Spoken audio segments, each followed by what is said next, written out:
Okay, well, while people are rolling in, let me officially welcome everyone to this delayed start to the May 22nd, 2023 meeting of the Greenwich Inland Wetlands and Watercourses Agency. Again, sorry for the late start. We had some executive business to attend to, but you have our full attention now. Let's start with a roll call, if we would, Beth, just so we have a record of who's online. Yes. Brian Harris. Mm-hmm. Ted Longworth. Aye. Mary Desmond. Here. Elliot Benton. Here. Bob Rimmer. Here. Jay Schondorf. Here. That's all the agency members. Okay, terrific.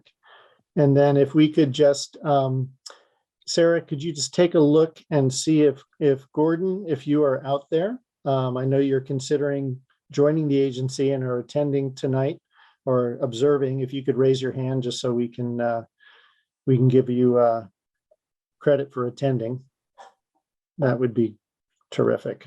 If not, I'll ask again later in the meeting. Okay, very good. So I think we have 1, 2, 3, 4, 5. So Mary, you are seated today. Welcome. So you're voting. Thank you. Member. Next on the agenda is the review and approval of the draft minutes from the April 24th, 2022 regular meeting. Has everyone received a copy of those and had a chance to review? Okay, seeing no head shakes. Any questions, additions, alterations to said minutes? Okay, would someone like to make a motion to approve the minutes? Motion to approve. Thank you, Jay. Is there a second? I'll second that. Thank you, Elliot. Any opposed? Okay, the minutes are approved, and I will abstain since I was not at the meeting last month. And thank you, Elliot, for pinch hitting. I hear you did a stellar job, as always. You're just sweet talking me. I know, I am. Okay, let's move on to, we have one public hearing item today, application 2023-029, 1165 King Street, SC Minor and Company for Greenwich Woods Realty LLC to demolish and reconstruct a multi-unit residential facility with associated amenities. Who's taking this? Is this Beth? Are you taking this, or? I reviewed the application, but I believe the applicants would like to present to the commission. Are you going to make a motion to open the public hearing? I will indeed. I mean, motion to open the public hearing. Is there a second? Second. Very good. Any objections? Okay, it is now open. I see Mr. Hegney has been promoted. Very good. Should we just turn do it you over want to me to share the screen? Please, if you would, Jen. And welcome, Mr. Hegney. Beth, any preamble, or should we just turn it over to Tom? I think if we can just turn it over for the sake of time. They had made a presentation last month, but I think it's easier to have them present the application while the public is listening, and you can I can give you my comments later. Okay, very good. Mr. Hegney, please. Thank you, Mr. Chairman. Good evening, members of the agency. For the record, Tom Hegney on behalf of the applicant. If we could bring 3 other people in, Bill Kenny, who prepared our environmental assessment, Andre Stressman, who is our architect and can share with you alternatives that have been investigated over the last year or so, and Rob Sandolo, our project architect, engineer. Okay. I'm sorry, Tom, you said the architect's name is Andre Stressman. Stressman. That's a very appropriate name for an architect, because there's lots of stress. Lots of stress there. He could be named an attorney. Stress. Yeah, that's true. That's true. If he's with the Grand Office Architects, if He has been allowed to talk. Let me. why don't I just give you a brief overview, particularly, Mr. Chairman, since you weren't there, and since we now have a record as part of the public hearing. Sure. This is the existing Greenwich Woods Nursing Home, and it is on 15.8 acres. It started out in 1986 with a 150-bed facility, was increased by 60 beds in 1990, and then 17 were added in 1997. There are a total of 119 parking spaces on site currently. One of the distinctions of this particular site versus any others in the backcountry is this property is actually connected to the Westchester sewer. And that happened in 1985. The first 30 years were about to expire, so it has been, the agreement with Westchester has been extended to 2064. So the property continues to be and will continue to be connected to the Westchester sewer system. The assisted living facility, the Greens at Greenwich, which is just to the south here, is also connected through a common sewer line to Westchester as well. What we are proposing is to demolish the existing nursing home and construct a 217 apartment affordable housing project, which will have 65 of its apartments restricted as affordable, to be a significant contribution to the town's need for affordable housing. As I mentioned, we've been at this a year or two now, maybe longer, and Andreas has done a number of alternative designs, starting with saving the existing building and working on that footprint and that structure. Andreas, if you're with us, if you could walk the agency members through the alternatives that you have looked at while we've been developing this plan. Okay, good evening, committee members. Andreas Stresemann, Grand Office Architects. We've investigated a few options how to best position those buildings. In the slide you see right now is the yellow part is the existing footprint. At the initial study, we were considering building up on the existing footprint. It turned out after structural analysis that the footings would not be able to carry the building. Also, as you can see, the wetlands were very close to the existing footprint. We then investigated the gray scheme that you see here, which was guided by putting the parking lot in the front and doing two wings. Again, this was encroaching on wetlands. You see, we had to relocate the detention pond. So that after investigating further the existing conditions, is there another slide?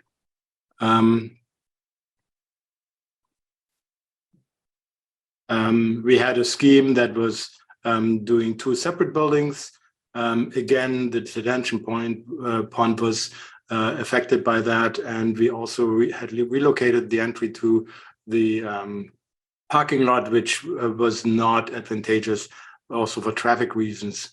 So after those studies, we ended up with the current scheme, which was based on the input. Actually, there's one other scheme, again, a two building scheme. This one trying, oops, one up. This one again trying to avoid as much wetlands as we could. The two minor wetlands in this case were affected, but we tried to work around all the other wetlands. Again, this scheme was then changed to favor the current scheme, which was also using the existing entrance that was right opposite the opposite intersection, which was advantageous to not touching any of the curbs and also allowing for the view for the driver's view. But in addition, this one is completely respecting the wetlands. We worked around the existing detention ponds. There were two minor wetlands, which Bill Kenny is going to go into, which are leftovers from a building that was once there, that were considered just temporary, where there's some water puddling in the winter after the winter melt, but they're not real wetlands, and the species that are growing there are mostly invasive. So I just wanted to again emphasize that we studied plenty of options on this one. This is the one that we felt was most respectful to the existing conditions of the wetlands, and trying to work around those. That's it for me. Thanks, Andreas.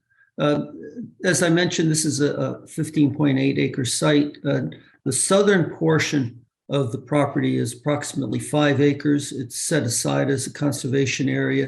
It is also the alternate septic area should the connection with Westchester Sewer not continue. That was why it was so important to continue to extend that agreement an additional 30 years with Westchester. The southern portion of the property does adjoin the wetland meadow, which is at 1141 King Street. You'll recall that that was a project that you approved last year for a cluster development and a conservation area. The conservation area on that site is approximately 11 acres. And the owner of that property has since deeded a conservation easement to the Greenwich Land Trust as part of that particular development. So you have a real green corridor. The area to the east adjoins the Audubon, which is a significant parcel that was set up as part of the Chieftains development back in the 90s. I'd like to ask Bill Kenny now to go through his environmental assessment and describe what he has found on the site. Bill? Good evening. I'm Bill Kenny, the principal of William Kenny Associates in Fairfield.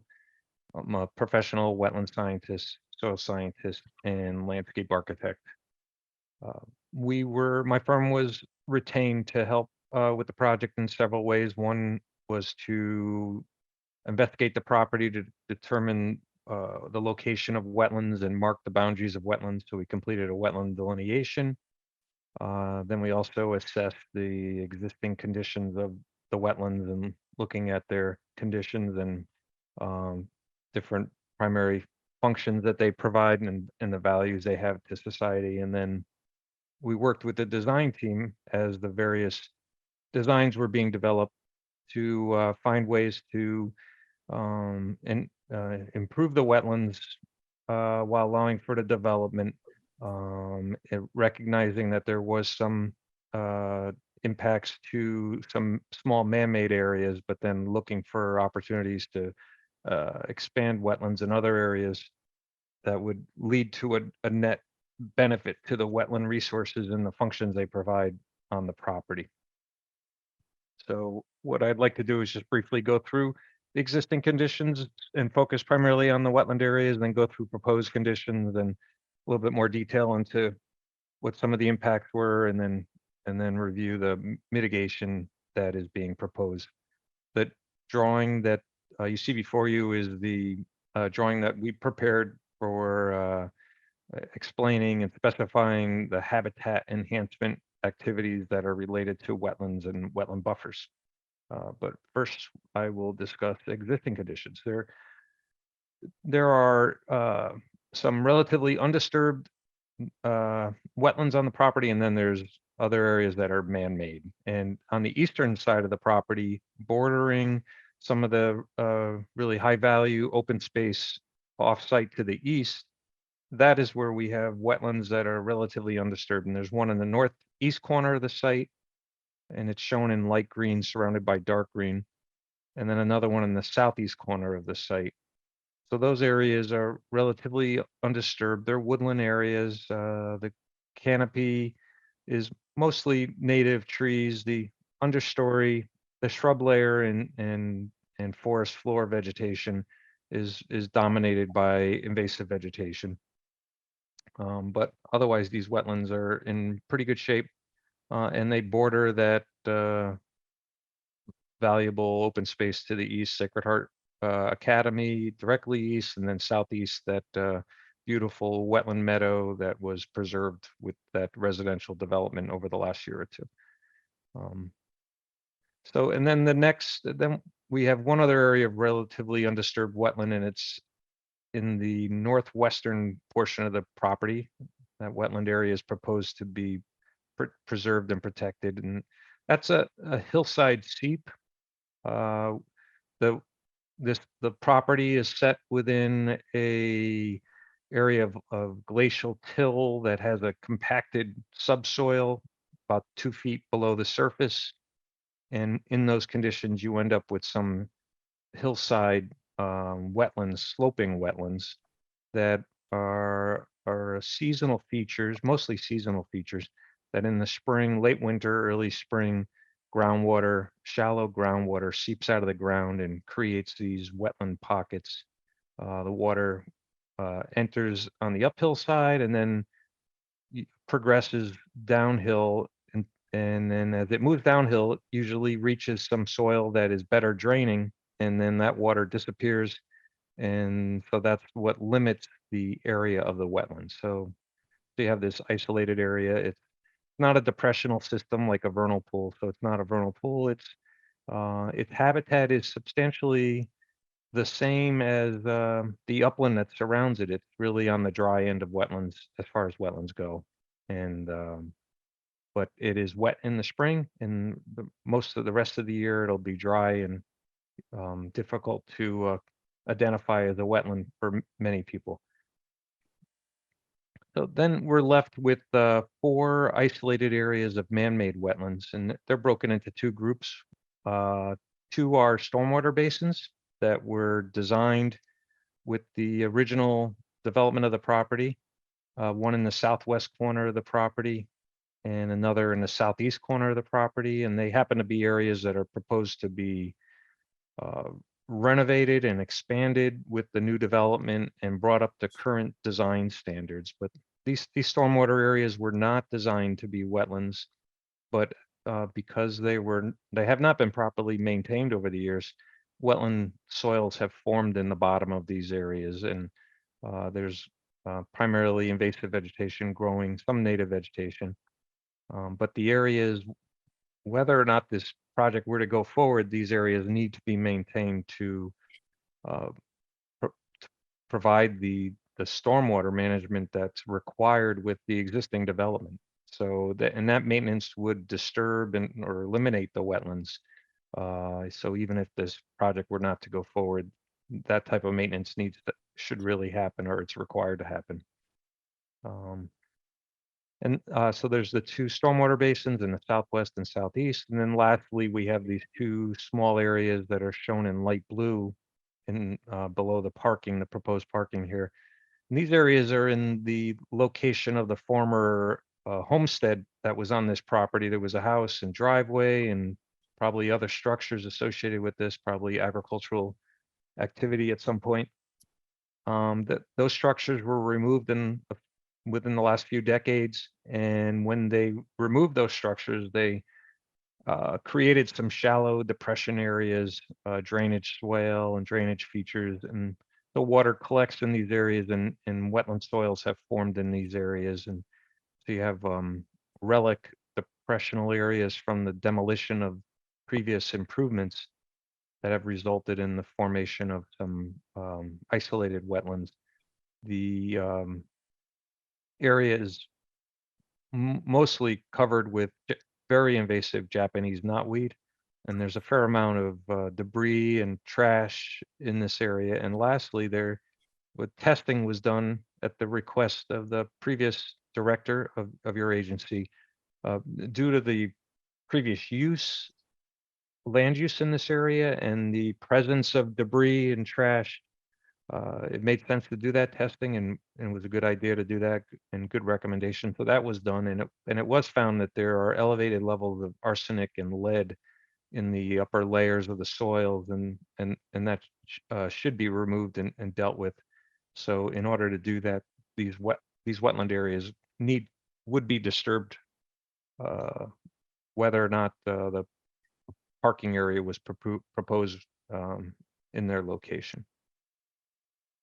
So that's the existing conditions, and then the proposed conditions. One, as mentioned, the stormwater basins are proposed to be expanded and enhanced, brought up to current standards for stormwater management. So they will function at a higher level and provide the wetland type of functions of flood control and water quality treatment. They're going to provide those at a higher level than they do today. So those functions will be maintained and expanded.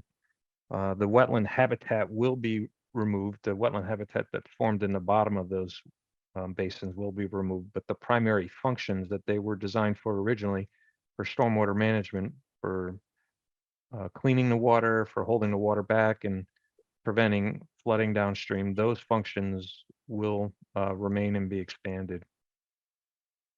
Then in the northeastern and southeastern portion of the property, the relatively undisturbed wetlands will remain, and a new wetland is proposed in the northeastern portion of the property. So it abuts the existing wetland. It'll be right up against it. And it also is in close proximity to the open space areas offsite to the east. So it has added value there, that it's not some isolated little pocket up by King Street. It's at the eastern portion of the property where it abuts higher value habitat. This proposed wetland will be 3 times larger than the 2 small man-made wetland areas that are proposed to be eliminated. Lastly, the relatively undisturbed wetland in the northwestern portion of the property that will remain. There will be some. I know that Director Evans asked for some additional information about how the proposed improvements in that northern portion of the property might affect that wetland, and in advance of your next meeting, we will certainly put together additional information to address her concerns and any concerns you might have about that. The mitigation includes creating the new wetland, but it also includes, I want to mention, of removing and controlling the invasive vegetation that is found in the on-site wetlands, as well as the adjacent woodland areas that are to remain. So the darker green areas that border the wetlands and the wetlands themselves on the site. We have specifications in the drawings, both on this plan view drawing, as well as we have a second sheet drawing that has extensive notes about how the enhancement work will be conducted, including monitoring of this work and maintenance for, I believe we specified at least 3 years for that work, perhaps longer. I'll need to check my notes with regard to that. So in summary, there are some isolated wetlands on site that are both that are man-made. These wetlands are proposed and degraded, and so these wetlands are proposed to be eliminated as part of the development. And then there is a substantial mitigation proposed to triple the size of the wetland areas to be lost, and then improve the buffer areas and as well as the habitat within the remaining wetlands themselves. Be pleased to answer any questions that you might have. Okay, thank you, Bill, Tom, Andreas. And agency questions at this time? Yep. Please, Elliot, kick us off. All right. Relative to the northwest wetland, what is the buffer that is left after the parking is put in? I believe it's about 50 feet around that wetland, on a minimum of 50 feet. pretty much on all sides. And the parking areas will be on grade or they will be level? They will be on grade. There will be grading to create them, but they're on grade. Water will be collected and collected for both treatment as well as volume and discharge control. And how many trees will be taken out to put in that parking area? Mr. Ben, maybe I should take that one because you did ask a question regarding this area at the last meeting, and we did retain the services of an arborist, Alan Fenton, who has prepared a report. I only had the report delivered to us today. I sent it to the director for your records, but frankly, we haven't had an opportunity to review it ourselves. It details 144 trees that would be removed as part of it, and then goes into the condition of those trees, the types of trees. Just as an example, 51% of the trees are Norway maples. And goes through and describes each of the trees, its location, its condition. So staff has clearly not had an opportunity to have any review of this, but we did want to let you know that we were listening at the last meeting and did want to provide this to you. My thought is we could review it during the month with staff, see if there's any additional information that they think would be of assistance in you looking at this application, and then have a full review at the June meeting. Fine, thank you. Okay. Tom, or probably more Bill, could you talk a little bit about the treatment train for the parking lots as it pertains to heat loading of the runoff and how that's going to be mitigated? I'm not sure if you're planning on having trees in the parking lot to help shade some of it, or if it's just going to be sort of those end aisles. If you could just And this talk might to be that. a good point for Rob from SE Minor to Sure. To speak with. Yeah, if about the Rob drainage. can address some of that, Mr. Chairman. Okay. And then just let's see. And there And is, then I the want other to point thing out, was, and sorry, just I'll throw my other question out. Sure. Just regarding, obviously, we've had apartment buildings proposed before where we've had sewer capacity issues. I'm assuming, hoping that Westchester has adequate capacity for the increase in apartments here, and that there's a review process with their DPW that is going on as well. And if so, can we have whatever correspondence regarding that added to the record as well?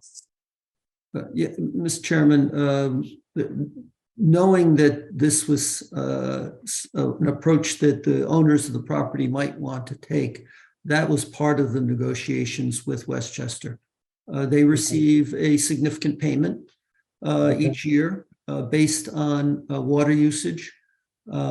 And they have those records and were satisfied in extending the sewer agreement for an additional 30 years, but we can provide Right. some of that to you. And that's under the 217 apartment Yes, proposal. Okay, very good.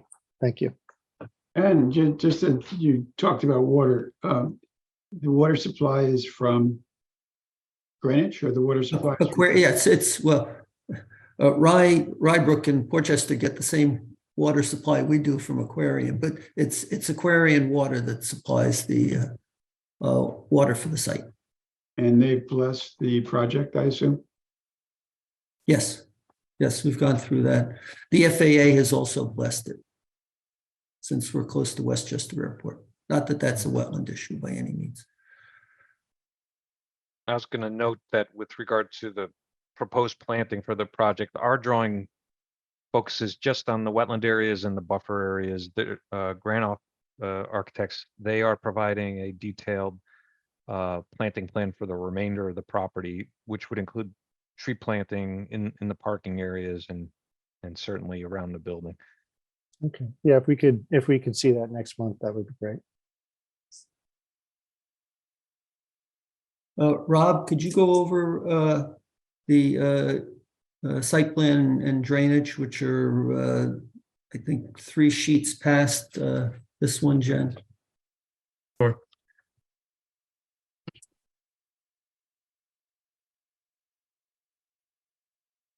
Well, good evening, everyone. Rob Sandoval from SE Minor, License P in the state of Connecticut. What I'd like to do is sort of go through the existing and proposed condition as they relate to the stormwater design, and then briefly touch on some of the high points of the DPW comments that we received. So to begin, in the existing condition, virtually all of the impervious area on site is captured and routed to the 2 detention basins. About 75% of the driveway and building run to the detention basin near King Street that ultimately discharges to a culvert below King Street. And then the remaining easternmost portion of the existing parking lot and rear portion of the building discharge to the southeastern detention basin, which ultimately discharges to the southeast wetland and the Audubon site. While we're talking about the existing condition, it's also worth mentioning that because DPW commented on this, the sight lines for the existing condition are sufficient looking south but deficient looking north. And I just wanted to point out that actually on the original site plan from 1986, it was the same proposed sight line, and it was proposed to clear some vegetation to allow for that sight line. So really what we're asking for is to restore the previously approved sight line. Moving on to the proposed condition, as in the existing condition, virtually, well, actually all of the impervious area on site is captured and ultimately routed to these same 2 but improved infiltration basins. So what you have is the 2, virtually all of the parking areas, with the exception of the easternmost portion, are captured with catch basins that will have deep sumps and outlet traps. Those will remove the larger suspended solids and floatables. The runoff will then move on to the proposed sand filter that's located beneath the front driveway, which will further filter out finer suspended solids and floatables. And then ultimately that will discharge into infiltration basin number 1, which is located near King Street. And that will be fitted with a sediment forebay, which will further remove any sediments that slip through and trap any debris there. And that will ultimately infiltrate to meet our RRV standards and overflow to the culvert beneath King Street. Then there's a smaller portion of the sort of the central portion of the building that has that jut out. That area will be captured and infiltrated in the nearby Coltex system in that open grass field. And then that, when it overflows, it will overflow into the infiltration basin for further treatment. Moving east, I guess the easternmost portion of the parking lot, that's captured again with deep sump catch basins fitted with outlet traps, and that runoff will be infiltrated in the large Coltex system directly below the parking area. And again, that overflow will go around back of the building and into infiltration basin number 2. Yep, right there. And then what's left over is probably a little more than 1/3 of the building roof. And all of that will be captured and routed through the proposed sand filter directly south of the eastern wing. And that's going to remove, your suspended solids and your floatables before discharging into the forebay of the infiltration basin, which functions the same exact way as the other one.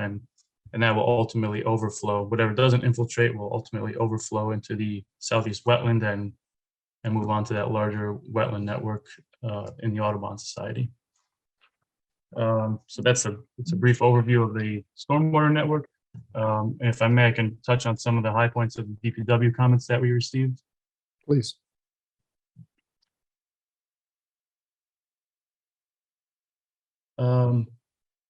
So the first comment that they talk about is the implementation of green infrastructure. We looked at different opportunities to use some of these things. One thing that we considered was permeable pavement. It didn't make a lot of sense here. Just it wouldn't have been a good use of space, and it wouldn't have been the most efficient design. So we decided that wasn't really practical here. But what we did decide to implement is a rainwater harvesting cistern. And actually, it's I think this might be a slightly outdated set. We submitted a more recent one that the sand filter that's located directly south of the eastern wing of the building. We're proposing a rainwater harvesting cistern for rainwater reuse for irrigation. So we're trying to implement some green infrastructure there. The next comment was to investigate the original intent of the detention basins. Mr. Kenny touched on this already. They are man-made basins that haven't been maintained. The original intent didn't allow for, the original design actually didn't allow for much storage of rainwater. I think in the 80s, the standards were a bit different. So when designing today, we have to account for peak flow and volume, whereas in the past, the emphasis was really on peak flow. So not a lot of storage, if any, was provided in the original design, but we are proposing a significant amount of storage in this design. Another comment was to provide a staging and material storage area. The two parking lot areas will be utilized. The western parking lot will be utilized as a contractor parking area, and that central or eastern parking lot will be used as a stockpile and staging area. And then lastly, it was a comment was raised to discuss refuse and how garbage is dealt with. So on the most recently updated site plan, we're proposing an exterior garbage or an exterior refuse location in the westernmost parking lot, in the southwest corner of the westernmost parking lot. I don't see it on this plan here, but I think there may be a more recent site plan. But the way it would work and the details and logistics of this are being worked out, but garbage would be rolled out from the lower level parking and stored in this exterior location, and a truck can easily pull into the drive, pull into that parking lot, back up, load garbage, and pull out. So that's how that would work. And I think that just about covers it. I'm happy to answer any questions you may have. Okay, thank you, Robert. Any questions for Mr. Sandalo from the agency at this time? Just a question on the cistern. How many gallons will that hold? And are those gallons, let's say it's 400 gallons, are they sufficient enough to for your watering need, your infrastructure needs? Right, that's a good question. We did a sizing calculation, an irrigation demand calculation, and we came up with approximately 7,000 to 10,000 gallons.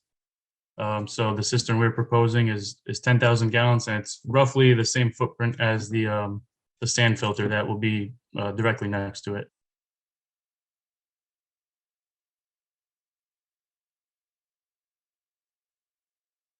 So is that sufficient for your watering needs? Oh, sorry. Yes, it is. So yeah, we came up with the 10,000 gallons as our demand for irrigation. So that's what we'll need. Yes. Thank you. And this is all rainwater capture, or is there gray water as part of this? Oh, that system will only be rainwater harvesting. Okay.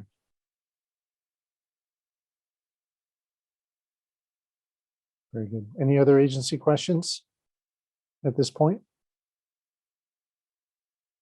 Okay, I don't hear any. Tom, anyone else from your team that wants to speak? No, not at this stage, Mr. Chairman. Okay, very good.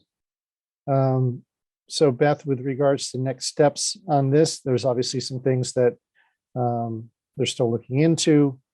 Any other agency feedback that we want to provide as they move forward with this application, or anything you'd like our input on specifically?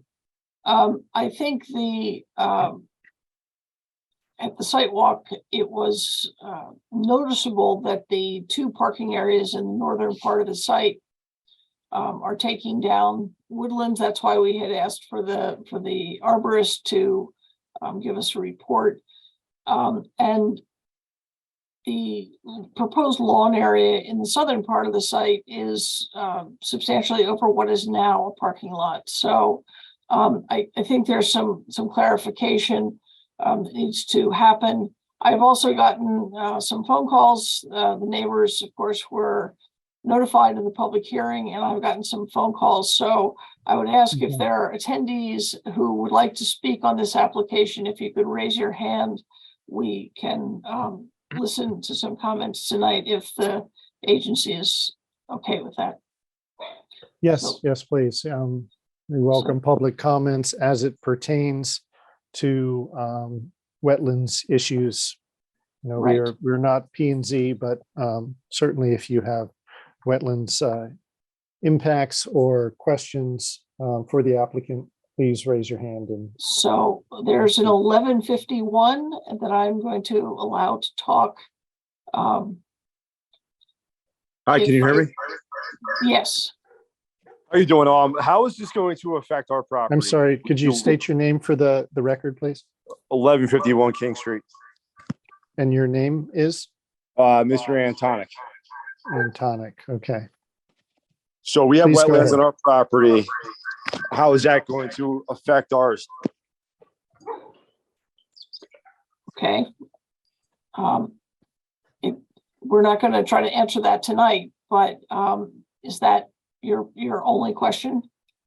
No, because I potentially would like to build something on my property. We have a section that's not wetlands. So I'm just wondering if this would affect that area for me.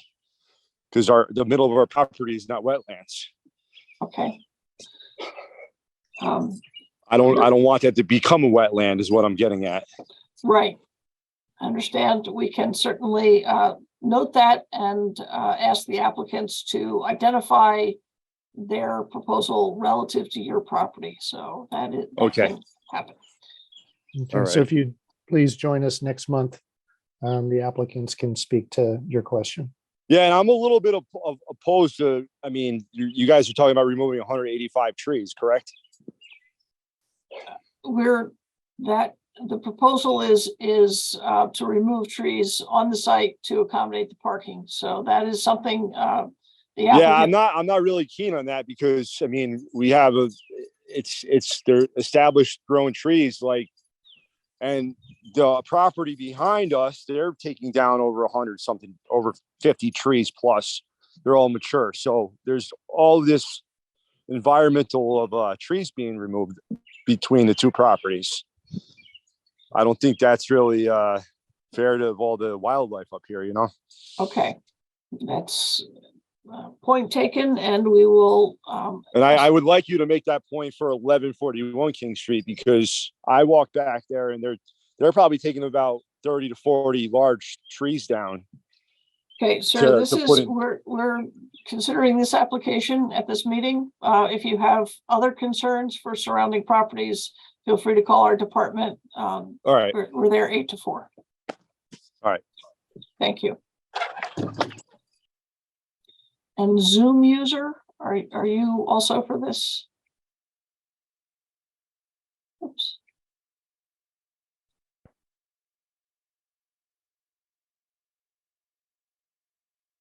It's bouncing around. Zoom user, you have your hand up, but you don't seem to be unmuting.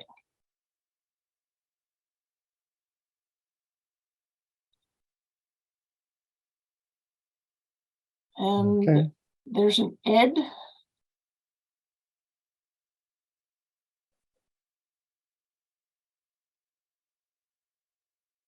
Okay, Ed, if you would unmute There we and, go. I'm unmuted now. very good. Yeah, I just have a question. If you could, I'm sorry, could you state your name for the record, please? Ed Perlman, and we live in the Chieftains, and I think for ourselves and a couple of other residents, would like to know how this might affect several of the properties in the Chieftains development, particularly 8, 9, 7. We're at the bottom of the hill. And there's already, we see, a lot of runoff water coming from the property, and I'm not really sure why or what, but is there any comment on any effects on the Chieftains homeowners? Again, thank you for your input. We can ask the applicants to look at that. And Mr. Roman, I believe that you had called the office earlier. So if I can be of help in identifying, helping you look at the plans, I'll be happy to do that. Okay. And so the applicant will be taking a look at their development with respect to the Chieftains project, and can respond to your question at the next meeting. Okay. Mr. Chairman, my recommendation is to leave the public hearing open. If there are people listening to the meeting who have specific questions but weren't able to get on, they're welcome to submit those questions in writing, either by email or regular mail, and we'll make sure that they get to the applicants. Very good. Yes. So no other further public questions out there? Sarah, Beth, no other hands raised? I don't see any. Okay, very good. So we will keep the public hearing open and look forward to furthering the discussion next month. Mr. Chairman, just Yes. to close this evening, we did receive the director's staff report, and she has a number of suggestions and questions that we will be preparing responses to, and also has recommended a meeting with DPW, a joint meeting with DPW and your staff. We very much would appreciate that, and we'll work toward setting that up in the next week or so. I think that would be productive. Thank you. Very good. All right. Thank you, everyone. Thank you, Mr. Chairman. Okay, moving on to, we have no consent approvals this week or this month. Moving on to pending applications, we have 2023-006, 753 Riversville Road, Rizzoli Planning and Engineering for Anthony Viceroy for a pergola, patio extension, drainage improvement, and septic reserve designation, with the closest activity approximately 61 feet from wetlands. Ms. Evans, please. Yes, thank you. This is an application that has been before the agency for several months. We were waiting for a landscape plan to address removal of a number of trees that have been replaced with turf on the property. And the landscape plan was received. It's responsive to our comments, but it has a couple of things on it that I just wanted to clarify, since the applicant's attorney and landscape consultant are here. Jen, is there another page to this that has Bill Kenny's plan on it? I hope. One more. One more. It's one more. Bless you. Bless you. All right. Anyway, this is perfect. The view of the yard area, what the applicant is now proposing is to replace the portion of the lawn that's in the upland review area adjacent to this off-site pond in the lower picture, and replace part of that with native meadow mix and trees and shrubs on this side and on the other side, which is adjacent to an off-site wetland. And my recommendation, I think the plan is responsive, but I would like the applicant, if they can, to agree to get the planting done as soon as possible, because it's been delayed a while now, and it's time to get things in the ground, and that the plantings in the site be monitored. There's the plan. The plantings in the site be monitored for a minimum of 3 years to make sure that the plantings take and get established, and that there's a note on the plan that just makes me a little uneasy, that said something about the approximate number of plants to be planted. I'd like that note to be changed to that there are no less than the proposed trees. You can plant more, but not less. Always plant more. So that really is, I think, the crux of my review. They had made a request to finish the patio work around the pool pending this hearing. And since that's outside of the upland review area, I said they could go ahead with that. Okay. Very good. Bill, can you talk to the speed to which you can, or you feel that you can get plantings put in? We still have a window here in June to do it, or? Yes, definitely. Yep. Okay. Should be able to get this done within by your next meeting, I would think. Okay. So no issues with inventory? I mean, in the past, as long as we continue to use native trees, if that's which has been okay with the agency in the past, if schedule is more important than the specific trees that are proposed, we could certainly find substitutes that are native trees that are appropriate in order to help get this done more quickly. Okay. Well, I guess my feeling would be if you are looking to swap out species, then reach out to the Yes, to There's the that. agency regarding that, and then we are looking at minimum quantities here on this plan. Sure. We Okay. keep the quantity at least or more, and the size similarly. We keep the same size or bigger, but we may change some of the species, but we would use only substitute with plants, trees that are native to the Northeast. Okay. Right. Very good. Agency questions for Mr. Kenny and the rest of the team at this point? Are there public questions or comments, Sarah or Beth out there? Okay, would someone like to make a recommendation on this application? Yeah, I'll make a motion to approve with the addition of a special condition requiring the general note 3 be changed to reflect minimum numbers and sizes. Okay, very good. Is there a second? I'll second. Thank you, Jay. Any objections or abstentions?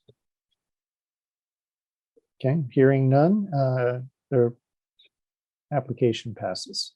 Thank you, everyone. Thank you. Thank you, Mr. Chairman. Okay, my notes here are saying 2023-016, 30 Rustic View Road, and 2023-020, 53 Brook Ridge Drive. The applicants on both of these have requested that it be delayed until the June meeting. Is that correct, Beth? that is correct. Okay, very good. Is there any public questions or comments that anyone wants to put in on these? Or shall we just wait? If not, I would suggest we just wait to the June meeting. Okay, very good. On to 2023-028. 0 Knollwood Drive East, SE Minor and Company, Inc. for 1983 Knollwood Drive East LLC and 1984 Knollwood Drive East LLC to construct a new residence and associated activities with closest disturbance from wetlands at about 20 feet. Beth, please. This site was also part of the site visits last month. It is a older lot. It was created in the 70s. It is fairly steeply sloping. There's a lot of ledge outcropping on the site.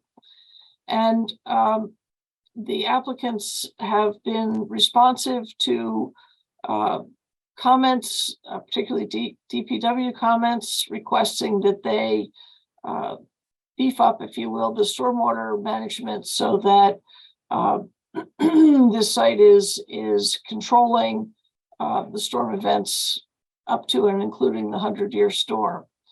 And that is noteworthy and a great addition to the plan. They have also increased the proposed planting surround between the developed area and this portion of a wetland. The wetland extends off-site and is quite extensive. It also is, there's a brook that flows around the site on the southern side, and they have added the 100-foot upland review area for that brook as well. So those changes are all noted and responsive. The issue that I continue to have with this, and I did discuss it with the applicant's engineer and consultant today, there's a lot of driveway to reach this garage that where the garage doors face, I guess, north. And I would really like to see if there's some way that that can be reduced. Let's see. I know that their engineer, I believe, is present, and let me just let him talk. So did that work? Okay, thank you. I see SE Minor with their hand raised. Okay, Good evening. there you are. Hello, Beth. Hello, Brian. I think I'm joined by Corey Jorgensen from Wesley Stout Associates also, and Rosie Sibilio from SE Minor. Hi, good evening. Hi there. So can you speak to the size of the driveway feeding the north-facing doors of the proposed garage, turning radiuses, et cetera, et cetera? Sure. 'Cause So it does indeed seem ample. the house is situated such that it meets setbacks, and it's situated between ledge on the east side and ledge on the west side. The driveway that was designed has a parking court in the front and then loops around to the garage facing the west side of the residence. The parking court on the west side is sized adequately such that a car can get into the garage and then back out and leave. The front parking court is a forest area, and I think with the garage being where it is, there's only one way to access the building. So the parking court is there, and it's designed just enough, sized just enough such that a car can get in and get out of the garage. With regards to the location of the driveway, we pushed or tried to keep everything as far away from the wetland area as possible. And, with regards to the house, we tried to work within the topography as best we can to minimize grading and other disturbances on the property. As you see on the erosion control plan that we resubmitted, is much more robust. We've limited the disturbance such that it's largely only within the construction envelope. Wesley Stout Associates submitted a comprehensive planting plan, and really that's the only disturbance beyond the construction envelope is the planting plan. On the west side, all wooded areas are proposed to remain undisturbed. We've increased the length of the demarcation boulders. If you see the walls behind the driveway, those are cut walls, so there's no fill in the area. It's just cut. And if you see the way the walls work with the ledge and then demarcation boulder, the entire western area is largely preserved, all the woods. And same on the east side, rolling down towards the brook area. And if Corey is available, he can describe more in detail the comprehensive planting plan that's been submitted, as well as how the walls work with the ledge and the boulders to protect all wooded areas to the maximum extent practicable. Okay, thank you.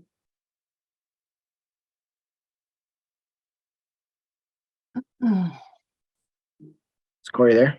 Yeah, I'm here. Can Okay. you hear me? Yes. Hi, can you see me or no? See your name now. That's okay, Corey, you can go ahead and speak. We Okay, can hear hi. you. Nope, there I am. Okay, hi, Corey Jorgensen, Wesley Stout Associates. We're the landscape architects on the project. And so when we're going through this, like Abed said, the house and the driveway, it's something that we took into account, and how do we fit this in? And like Abed said, between literally a rock and another rock, so a rock and a hard place there. So we got the house, which I think is smaller than what was previously approved on the site. And one thing I just want to point out about the driveway is we've really minimized it just to be functional. We've tried to cut it back as much as we possibly can. And I think the other thing to consider is all this driveway, particularly the garage court, we've designed it so that it drains directly into the rain garden. There, as you're looking on the screen on the left, right? So looking to put all of this driveway drainage into that rain garden, trying to keep it from going down the hill, which I think Abed has done a good job with. As far as the planting, so within the 100-foot upland review area, we're removing 9 trees, different varying sizes, some of them quite large. And in their place, we're proposing 25 new trees. So we've spread those out. Keeping in mind there's still a number of large trees within the buffer area that we're working around. So what we've tried to do is we tried to create a nice mix of new trees in there. We've got proposing some shade trees, right? Some oaks, some maples, coming down to more of an understory tree with the red buds and the service berries. So trying to get a mix of not just one tree in there. And then we've also moved into some native shrubs throughout that buffer. The lawn area that you see there, we do put in some demarcation boulders that we've wrapped around to demarcate that right along the edge of the lawn. We want to carry those boulders all the way up to that existing ledge. So the idea is that the woodland area to the left of the property there is proposed to remain undisturbed, keeping the woodlands as is, short of our additional tree plantings that we want to add where we can through there. I think this should be pretty effective with the demarcation, combination of demarcation, the ledge, and then the retaining walls we're putting along the edge of the driveway. We're cutting into the slope to fit this house in there, trying to push it again as far away from the wetlands as we can. We've got about 25 feet or so of planting between the demarcated, the marked out wetlands we have on the site and our lawn area.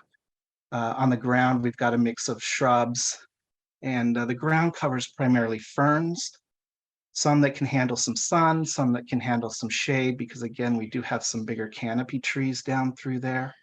So we've got a mix of those that can really start to spread through that area.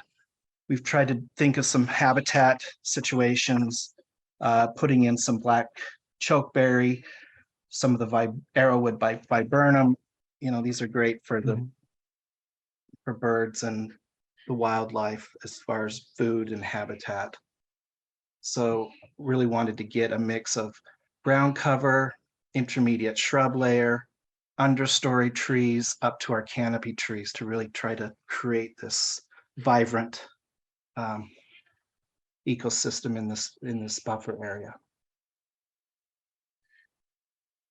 Okay, I think that's it. thank you, Corey. Beth, does that assuage your concerns at all regarding the? It's certainly responsive to my concerns, Mr. Chairman. I just, there is a lot of development on this site that is on relatively steep slopes going down to a fairly major wetland system, most of which is off-site. So I was, they have beefed up the planting plan. I think it's great. I'm not sure whether there's an option to change the footprint of the house, the layout of the house a little bit to lessen access to and from a 3-car garage. So that's my only fear, is that these owners may be very happy with the bit of lawn that they have proposed, but I'm looking down the pike. I'm worried that other future owners may want to open things up at the top of the site more, and that could have adverse impacts on drainage. Can I just comment on that a bit? Please. So I have to be honest with you. We did explore putting a lawn up there. And it was challenging because of the slopes. We knew that just to put a lawn up there wasn't really valid because of the slopes.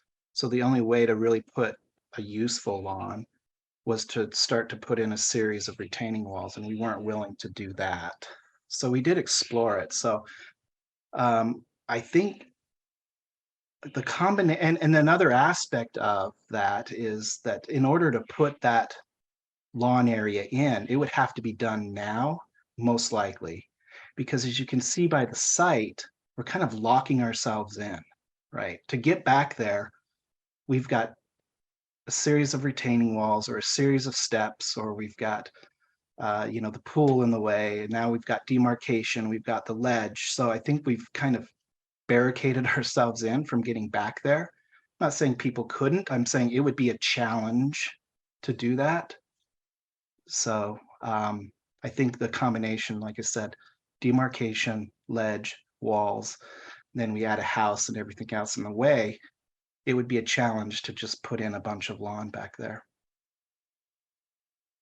I tend to agree, Mr. Jorgensen, but I have other applications before the agency now where either previously or without benefit of a permit in one of the cases, pretty steeply sloping properties have been turned into grass. And I think for the health of this property and the health of the offsite wetlands,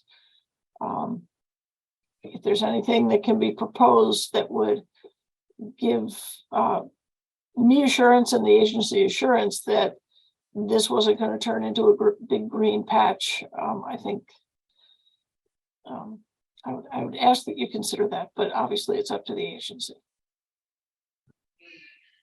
Well, I think that if there were to be, going off of Corey's point, in order to have a usable lawn up there would need to be retaining walls, significant, grading, tree removal. That sort of work would require a permit from the agency to be approved prior to creating this lawn area. It's up to the agency, as I say. Mhm. I'm just,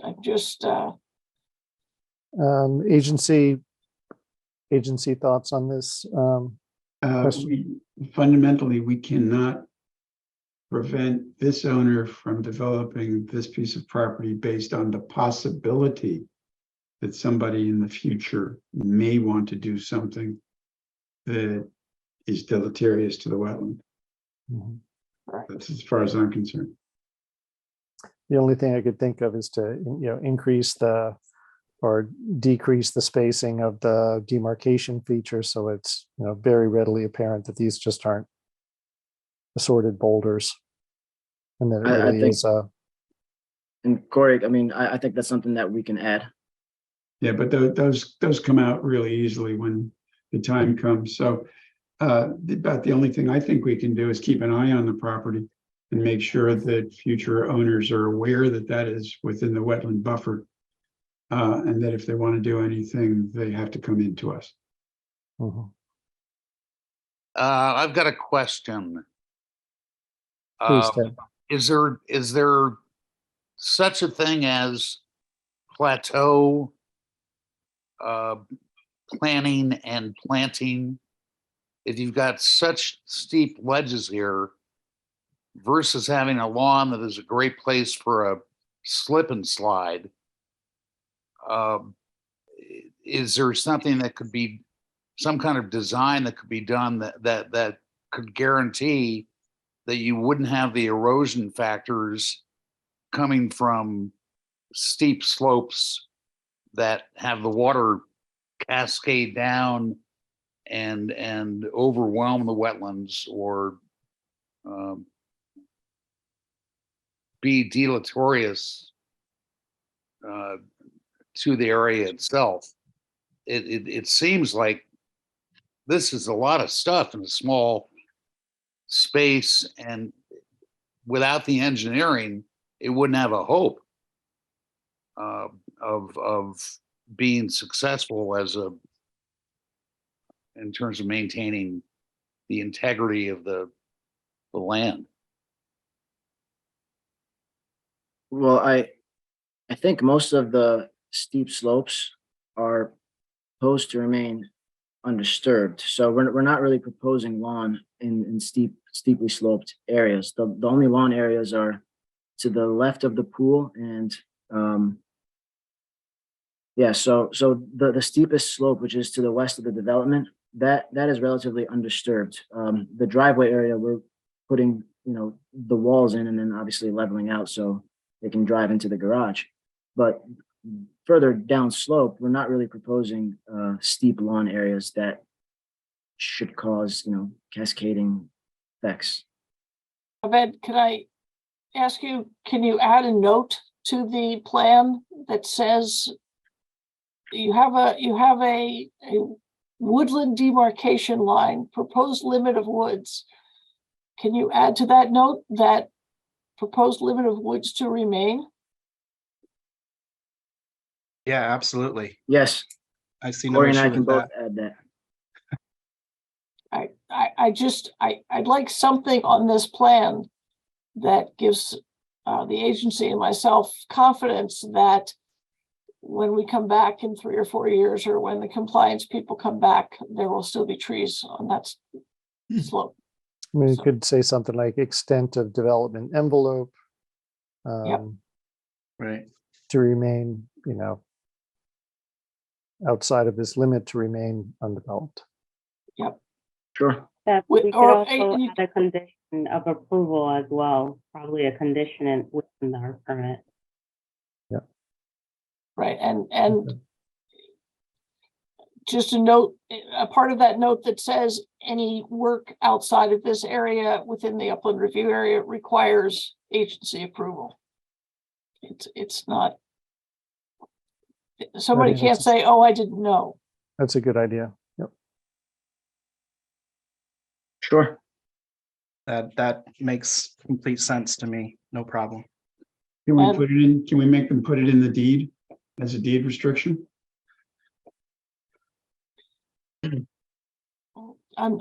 You can if you feel strongly, but I think having a note on a development plan that the current owner agrees to.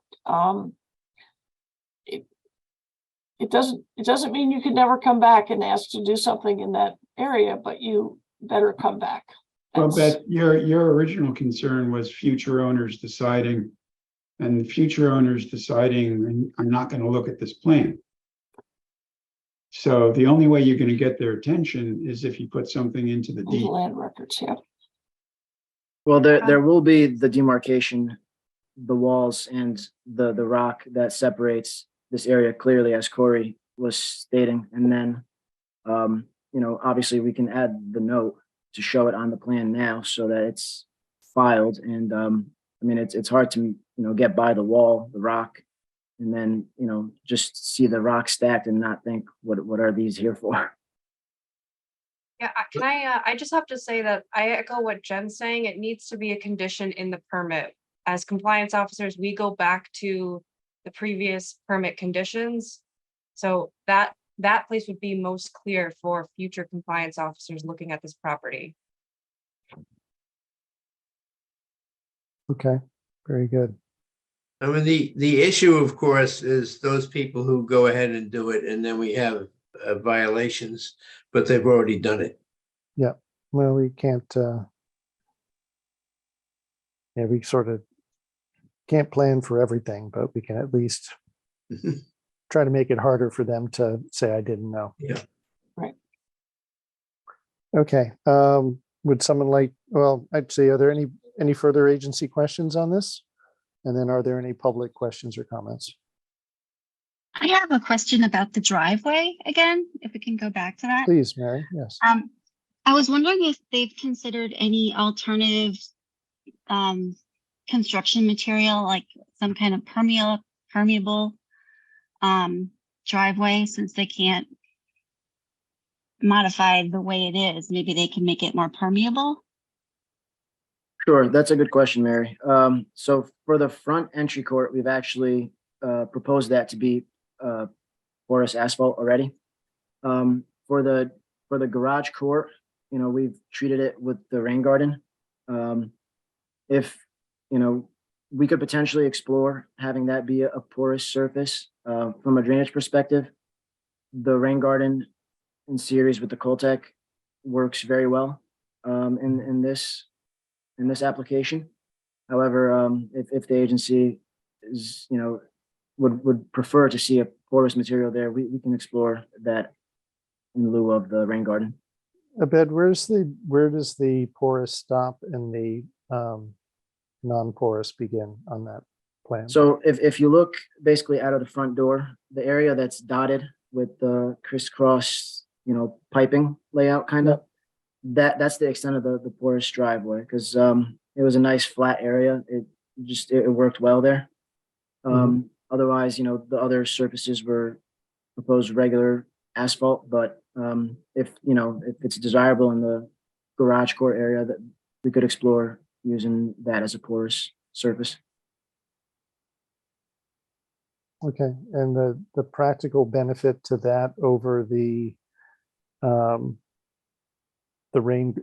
currently proposed rain garden would be what would we be gaining over what the plan is currently?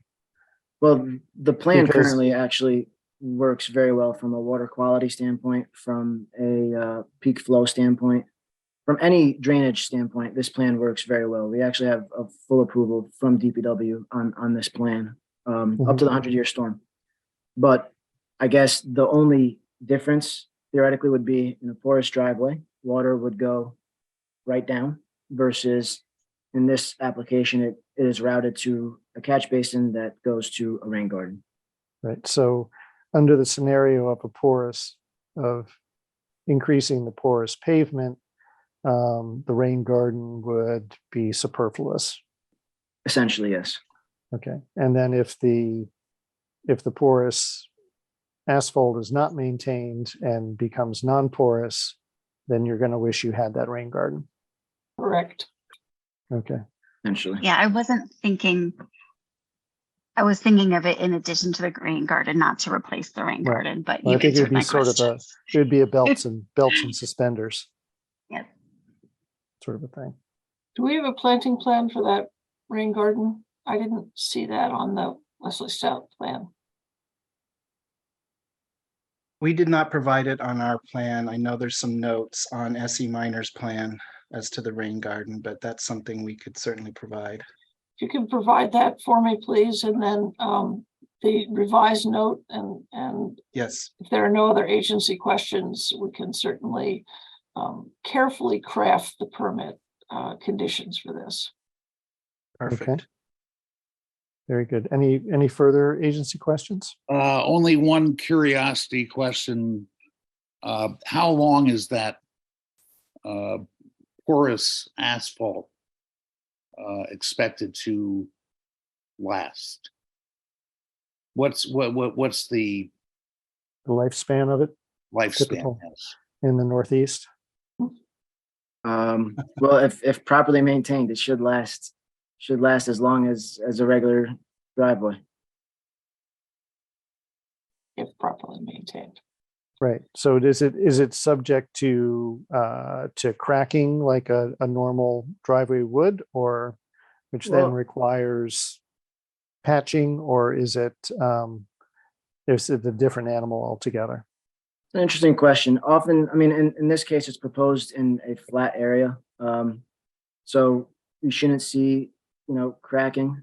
I did review porous materials with Juan at DPW recently, and, we have seen that, this material has become much more, it's very easy to find. It used to be sort of a hard material to find and source. It's much more prevalent now. So, I mean, if there is a need to patch, it's not something that's hard to find and extremely expensive anymore. It's much more prevalent. So, Right. I think it's, the maintenance should be similar to that of a regular driveway, except obviously it's porous. So you need to, maintain the porosity. Have the right mix. Very good. Is there a maintenance plan that's been proposed? Yes, as part of the drainage report, there is an operations and maintenance plan included that describes how to properly maintain the porous driveway. And the infiltration systems and Correct. all the other parts of the plan. Correct. Okay. Very good. Beth, are there any public questions or comments on this? Don't. Okay. Tony Kane,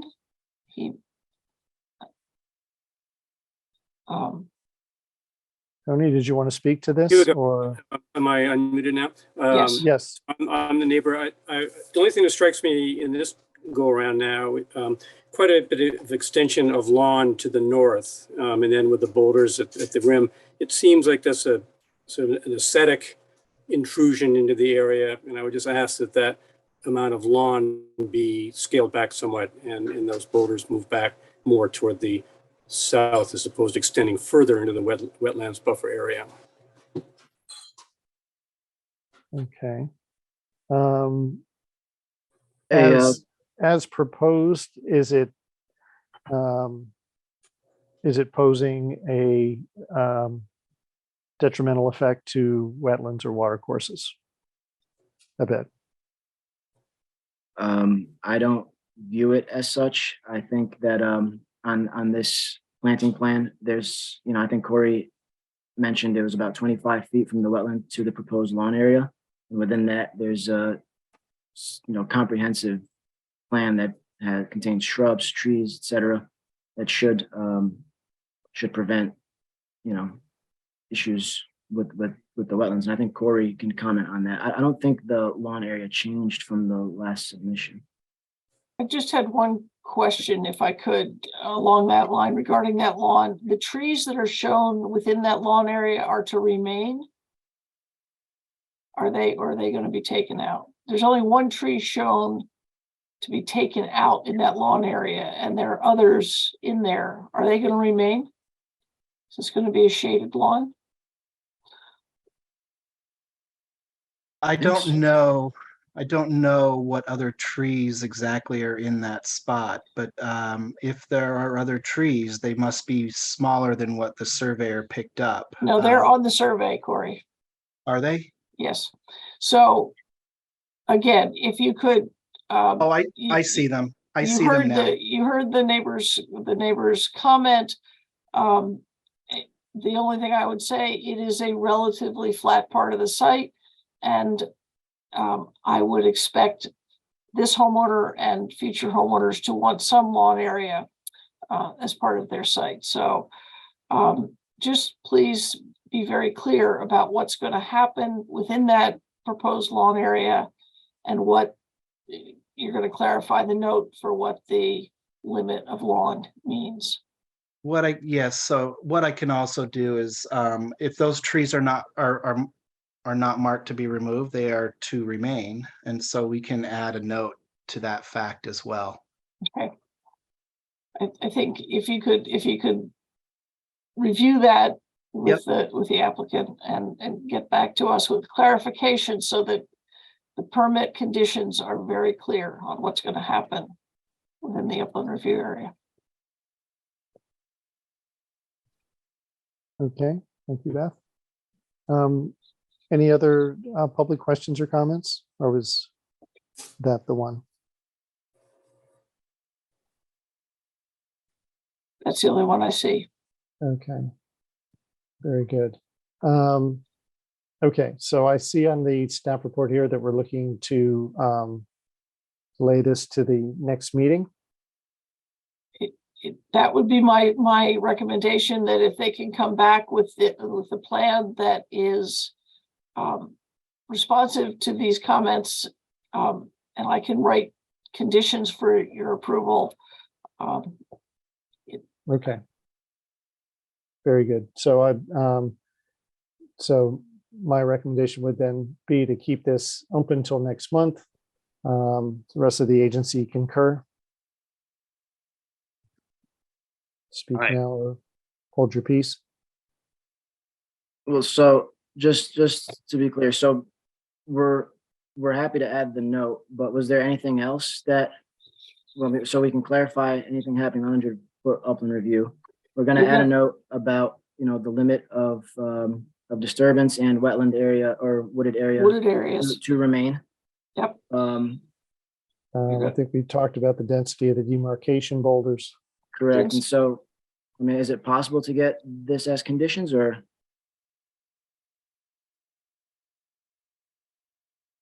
Beth, that's up to you. If the agency is comfortable with the application with these modifications, I'd be happy to handle it as agent review from this point forward. So, okay. I'll make a motion to move this to agent review, pending the inclusion of the additional notes and substantive changes to the site plan as discussed tonight. I'll second that motion. Thank you, Jay. Any objections, abstentions? Okay, very good. Thank you. Thank you, everybody. Thank you. Okay, moving on, we have 2023-031 Angus Lane, Ryan Caro for Calhoun Drive Association to add speed bumps and repair road where erosion issues have occurred. Beth, please. yes, I'm just adding Ryan as a panelist, and Stephanie Milligan, is that also for this? Yes, that's correct. Okay. All right. We discussed this last meeting, and Ryan asked that it be put on again tonight. Really, it comes down to, I think, some modifications to the drainage improvements that were proposed on the engineer's plan. And my concern that where the speed bump is proposed relative to the leak offs and the other curb, I think it's going to cause drainage problems, and it either needs to be moved or something else done in its place. So that's where we left it last month. Okay, thank you.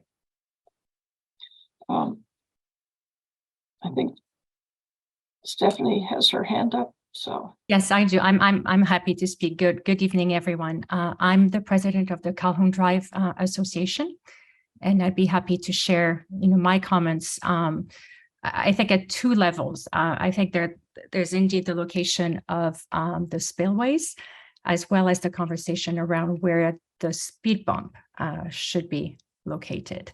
And if I may, I'll start with the speed bump. I read the information, the minutes from last time, as well as a letter submitted by Landtech.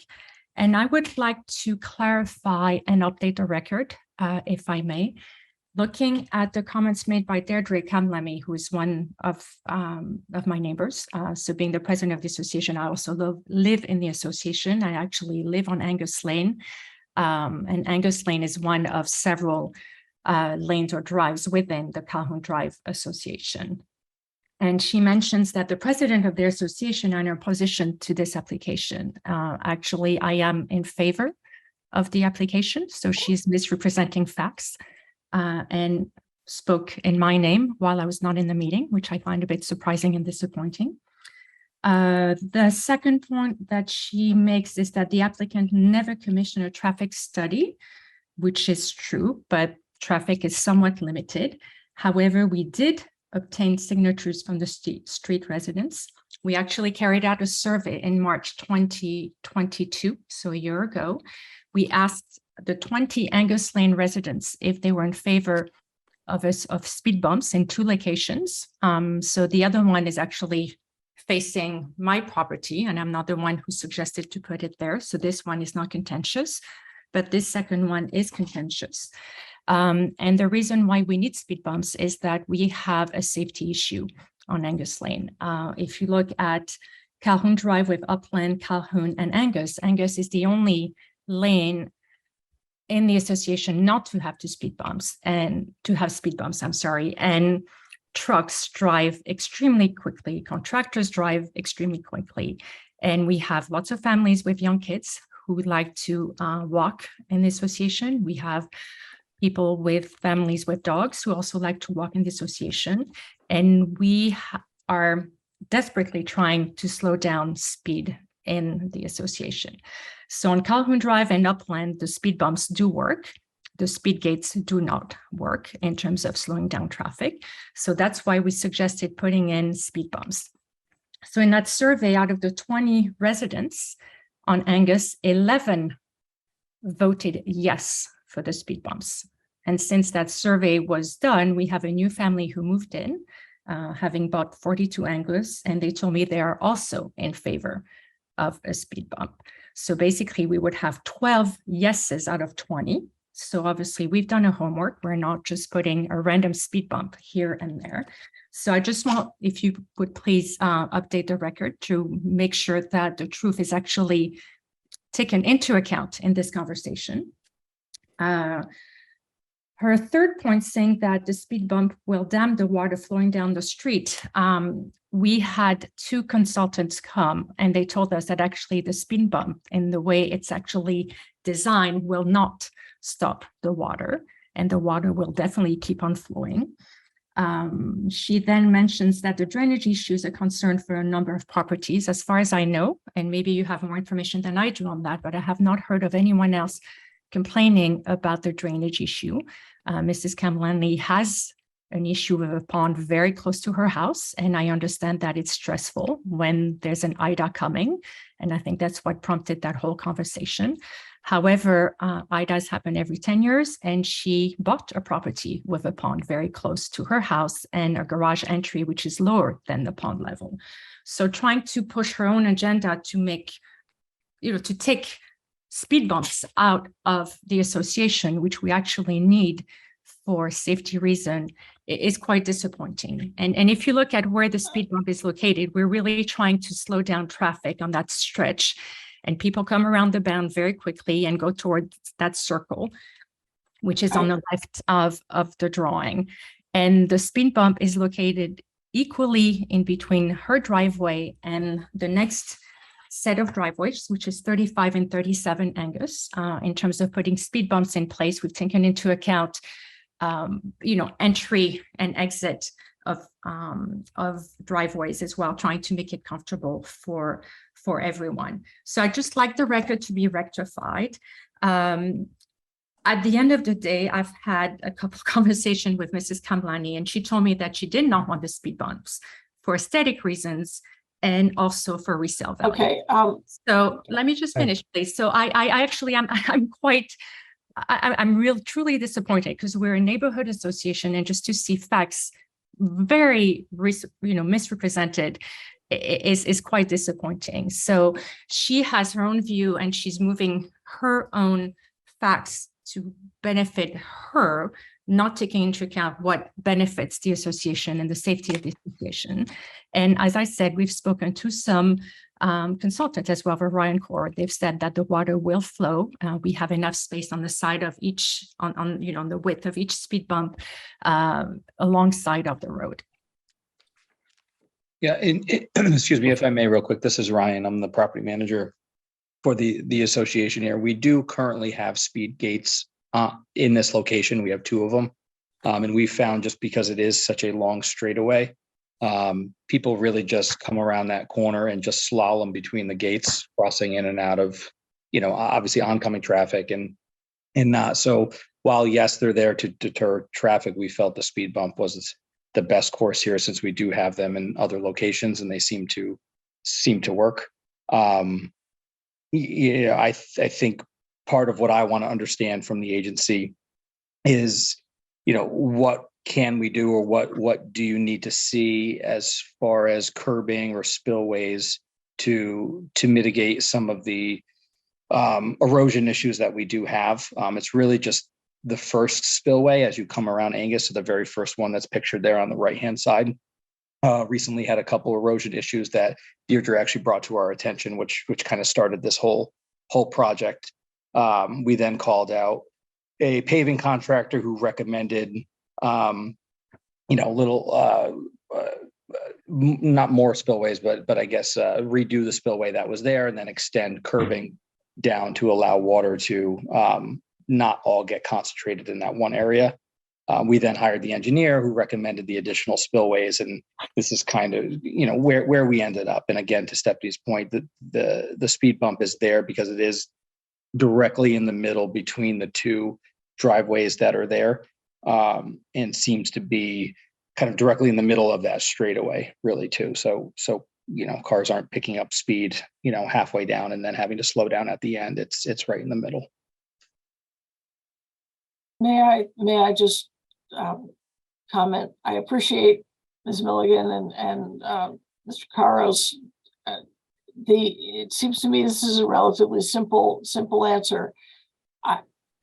Whether the speed bump is on Angus Lane or not is not this agency's concern. The concern is that the improvements that are made to Angus Lane not end up having an adverse impact on the stream and the watercourse that's there.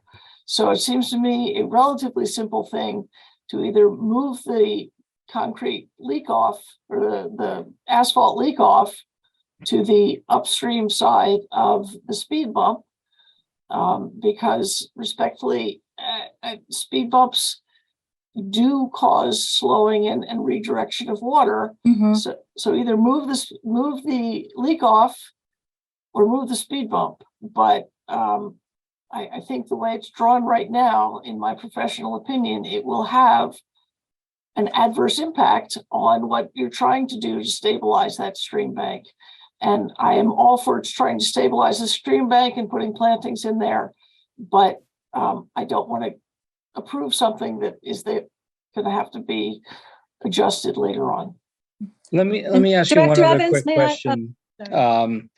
We're proposing a curb, right? So a curb that extends all the way from the right leak off all the way down to the last one. I mean, right now in its current condition, it is just a bank. It's just a grassy knoll with some boulders and some plantings there.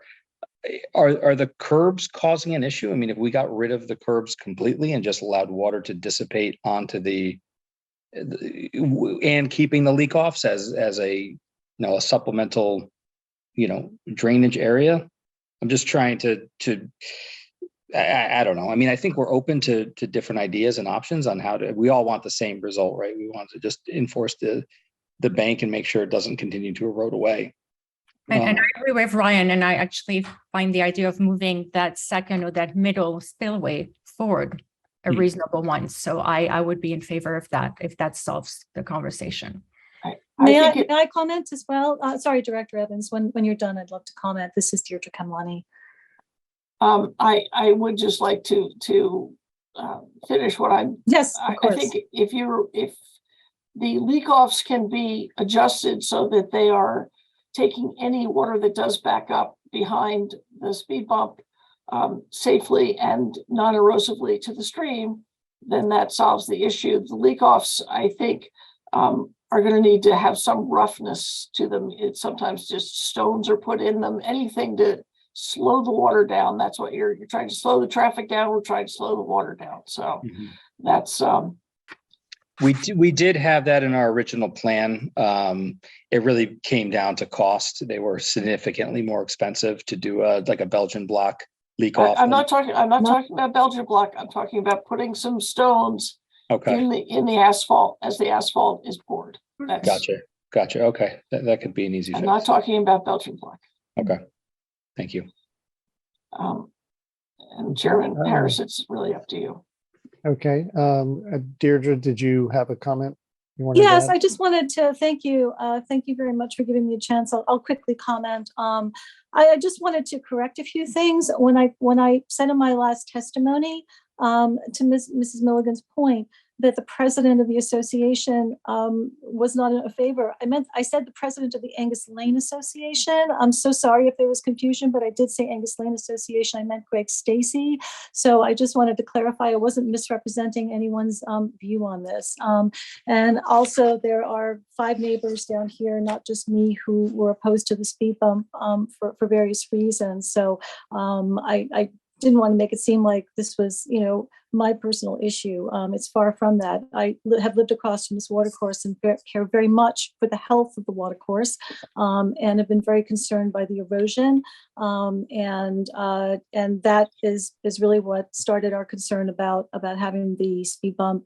Also, the 20 members of Angus Lane who were surveyed, actually 12 didn't respond yes or aren't a yes. There were 12 responses. I was a no. And Lauren Berg has changed her vote to no. So that was really 10 out of 20. So it wasn't exactly a resounding majority. So I just want to clarify that. But to get back to the watercourse, which is why we're here, I think, first of all, there was never curbing here until 2016 when Calhoun Drive Association paved the roads, at which time they also did an underground drainage project, and they ripped up the watercourse and never really replaced the plantings.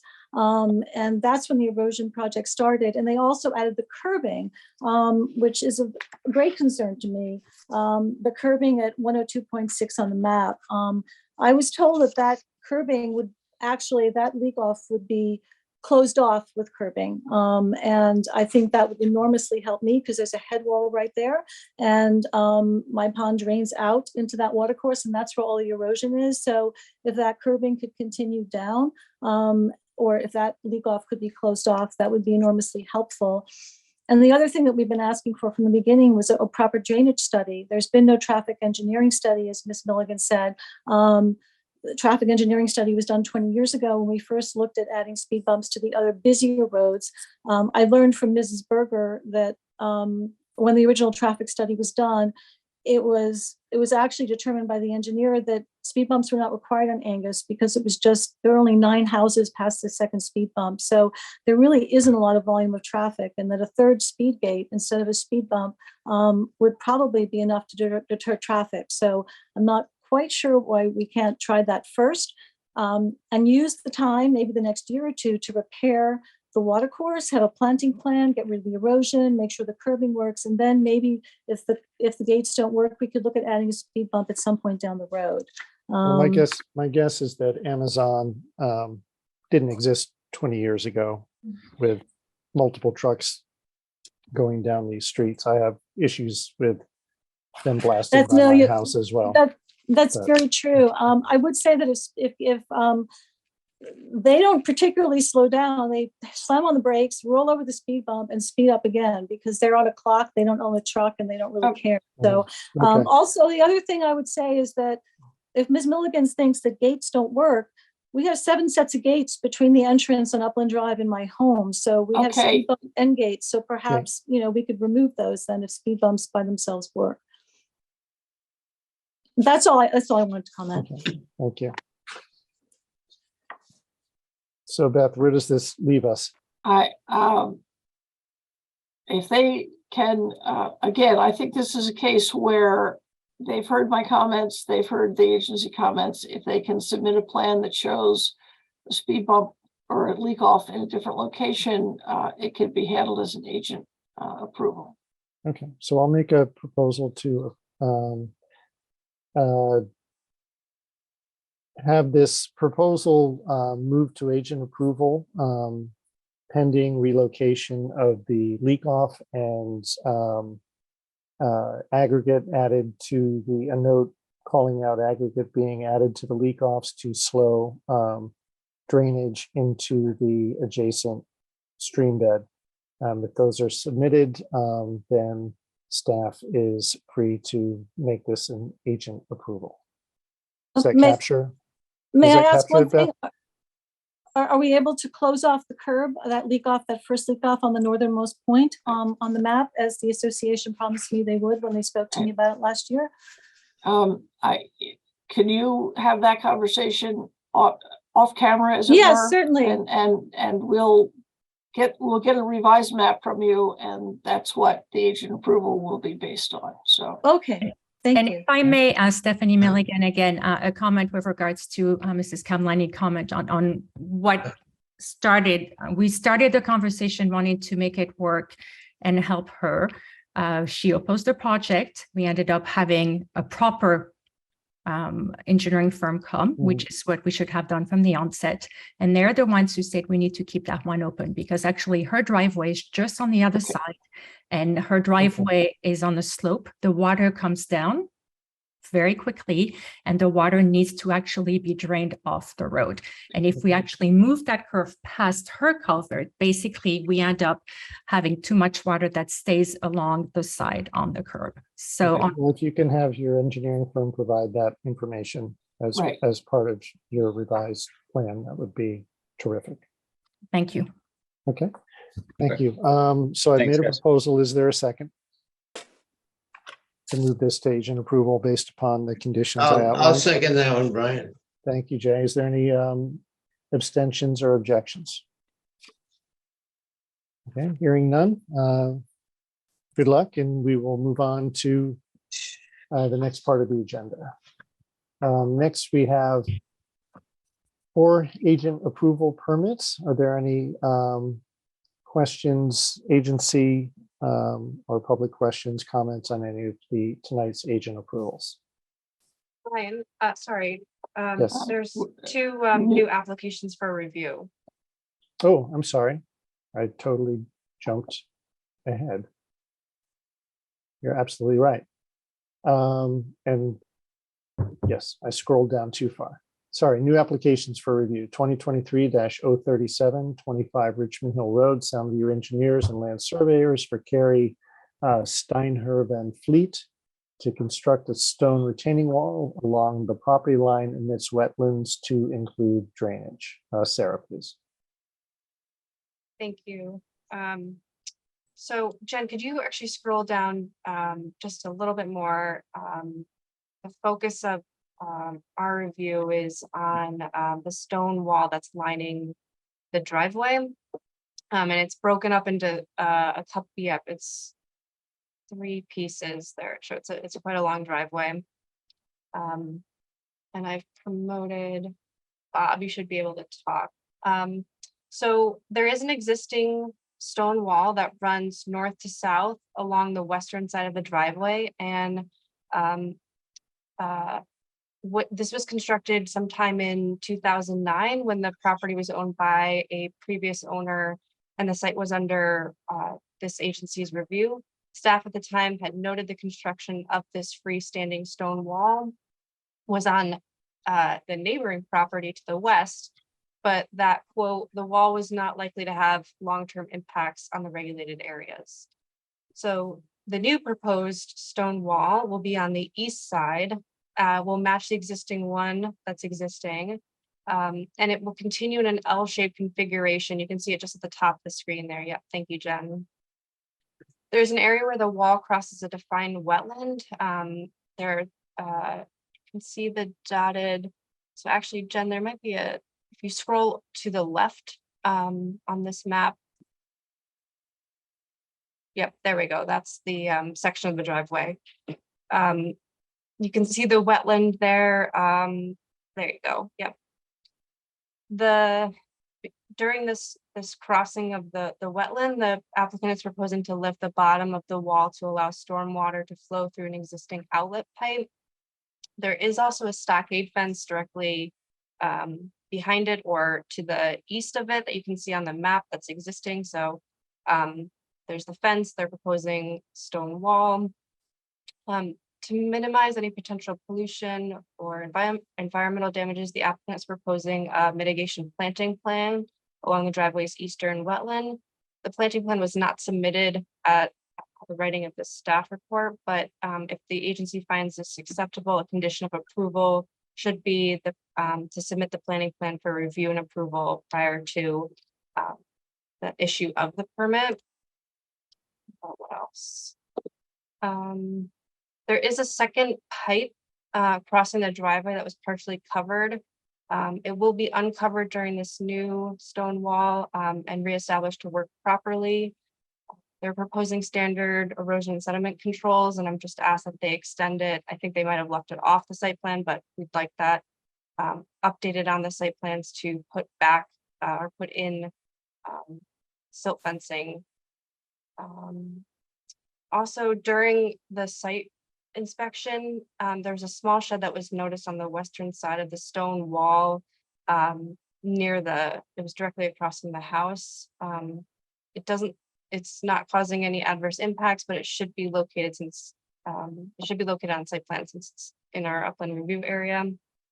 And I provided standard conditions, special conditions of approval. The agency finds this acceptable.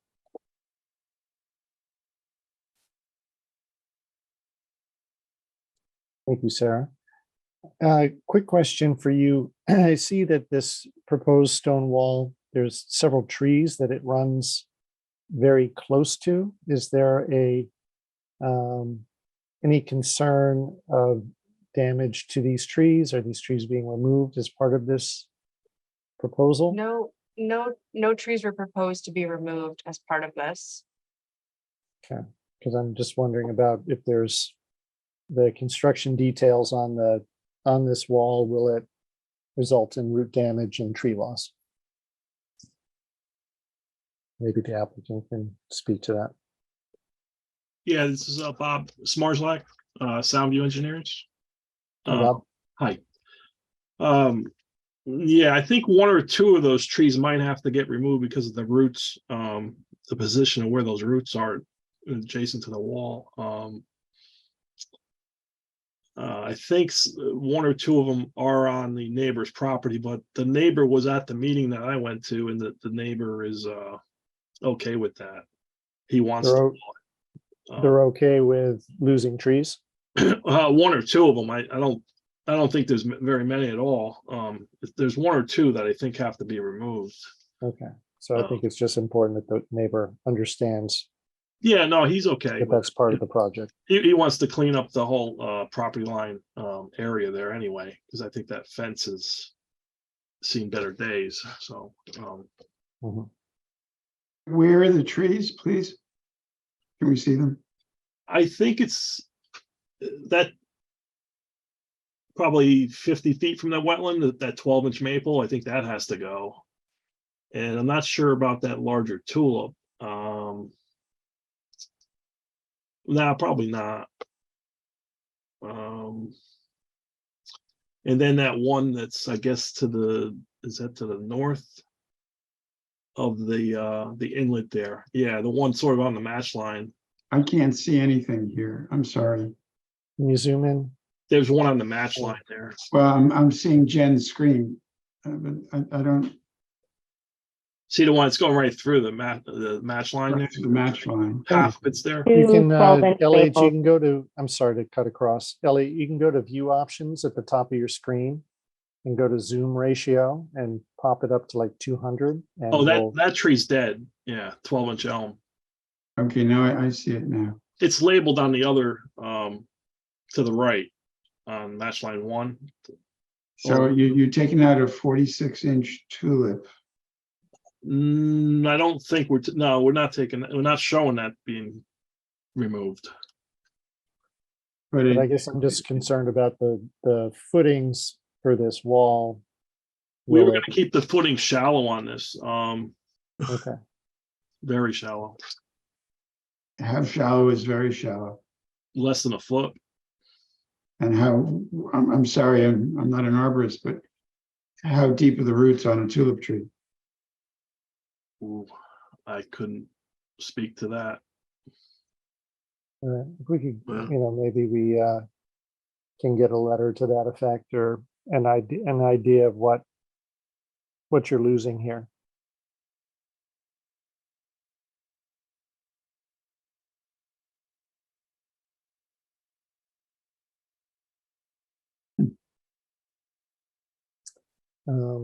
Other agency comments or questions? Are there any public questions or comments on this, Sarah? Or Not Beth? that I'm seeing, Brian. Okay. Bob, can I, so no tree removal was proposed as part of this. There is that one 12-inch elm that if you go up to the right a little bit, there's one that's shown there, but that tree's dead already. It might have been out of the, Well, it's to the right on the other match line. Yeah, keep going to the we can right. just see Yeah. over. See, it says 12-inch elm dead. That one's going to be removed because it's dead. Yeah. Right.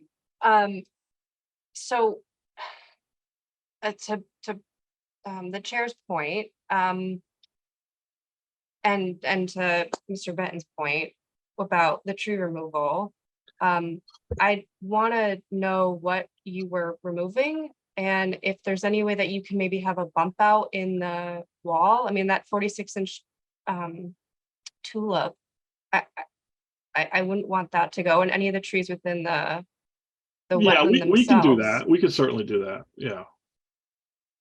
So, okay, so yeah, so And for those two as well. Yeah. The ones we pointed to. Well, if the wall is complete, only there for decoration, you can just terminate it and restart it around the trees. Well, it's more for security and deer fence type situation, because I think the neighbor is going to be removing the stockade fence too eventually. Right. It's run down. Yeah. How high is the walls proposed to be? I believe it's 3.5, and it has a little, maybe a 2-foot wood extension to it. It's freestanding, so. That's easy for a deer to jump. Yeah. It's not going to stop one of the Greenwich deers. Well, it's got to stay at 6 feet, right? So. You've got the most athletic deer and, yeah. Yeah, that would be my concern is those, the 24-inch maple, the 14-inch, the 46 tulip. We could pull it in. We could pull it in. Yeah, I would, maybe submit a detail of how you're going to manage not adversely impacting those trees. Okay, yeah, they're coming up with a planning plan as well, so. Okay. We'll leave that to staff to sort out. Yep, I agree.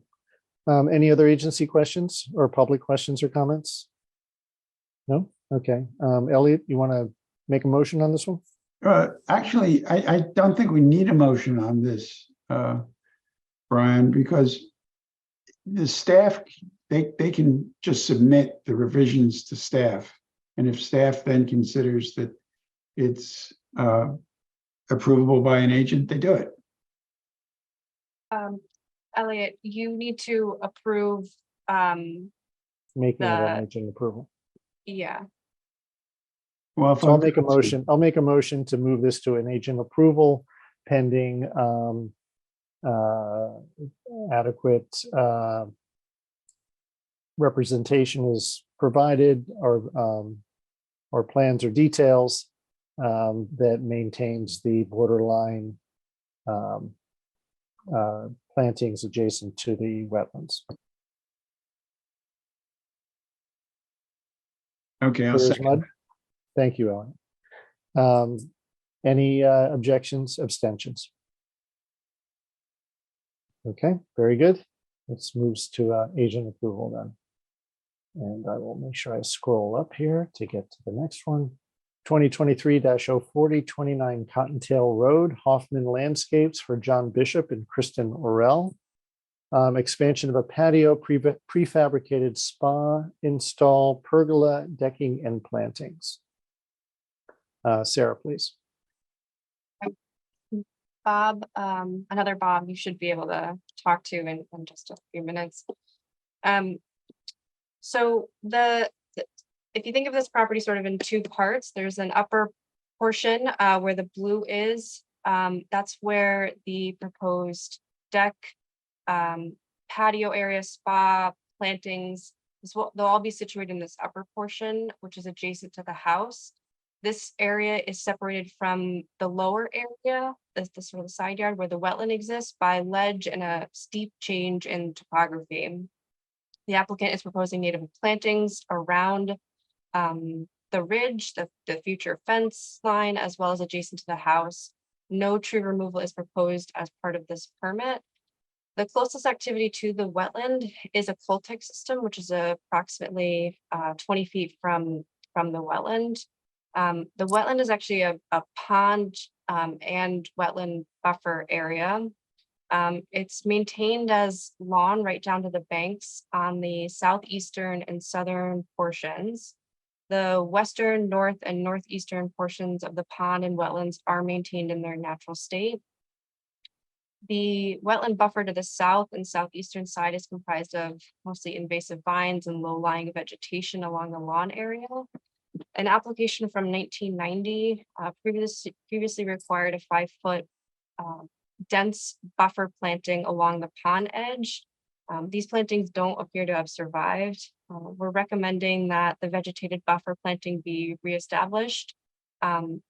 Anywhere from 5 feet, which was required back in 1990, up to 25 feet, which follows sort of the edge right now of the lawn to that currently vegetated buffer area. And that planting plan incorporate native wetland shrubs as well as a demarcation feature. And as I said in my staff report, the plantings and the demarcation should follow that border that's already existing. It should note that the soils report does not describe the drainage swale that's located along the southern side of the property, right adjacent to the driveway entrance. Far south. The previous application from 1990 noted that the soils in this area were disturbed by placement of dredge material when the pond was created, but this area is very wet. It had sheet flow running when I visited. Just making a note that it's lawn right now, but there's water coming off the road directly into this area. So those are my comments. I prepared special conditions if the agency agrees with my comments. Okay, thank you, Sarah. Mr. Hoffman. Who wishes to speak to this from the applicant's side? Is there anyone? Yes. Yep. Am I coming through? Yep, Yep. now you are. Great, thank you. So Bob Dorflinger here Yeah. from Hoffman Landscapes, representing John and Kristen. Just want to say, thanks to Sarah, I think you hit on sort of all the keynotes that we were trying to emphasize with our proposal here. One of the biggest ones was that, given where the wetlands were and given the enhancements that the clients wanted to have on the property, we sort of coached them knowing where the wetlands were to put them, as far away and still functionally possible that they could from the wetlands. Also, got your review and had spoken with them, prior to this meeting, and they're in agreement and on board with myself put together, a planting plan to go across that the buffer area between the lawn and the wetlands. I think it would be good as far as a ecological enhancement, but also a visual enhancement.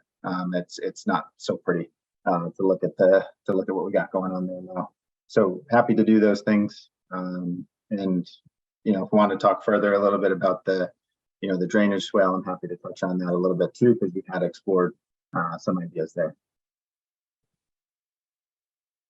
Okay, thank you, Bob. Sarah, did you want to hear more about the swale, or are you good at this point? If the agency doesn't mind hearing a little bit more, Sure. I'd be curious. Okay.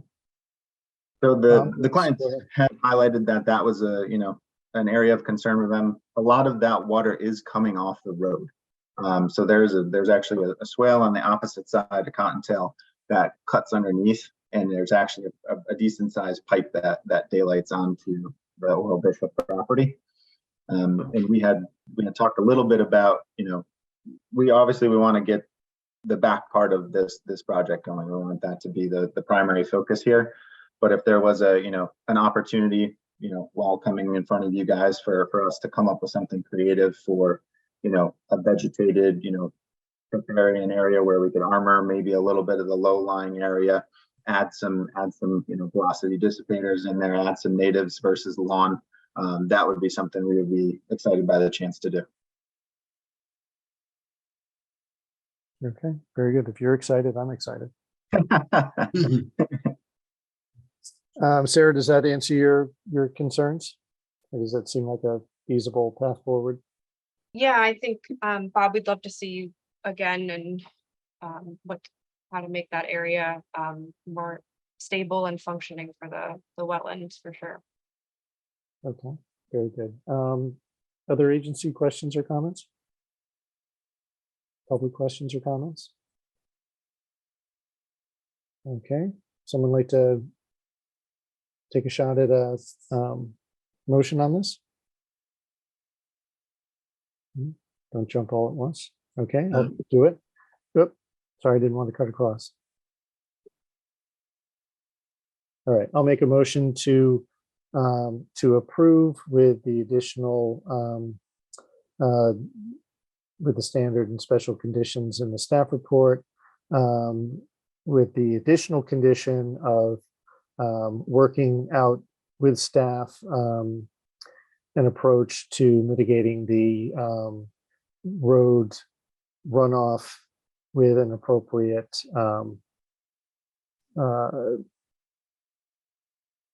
wetland buffer or landscape mitigation plan to accommodate the road runoff from the southern portion of the property.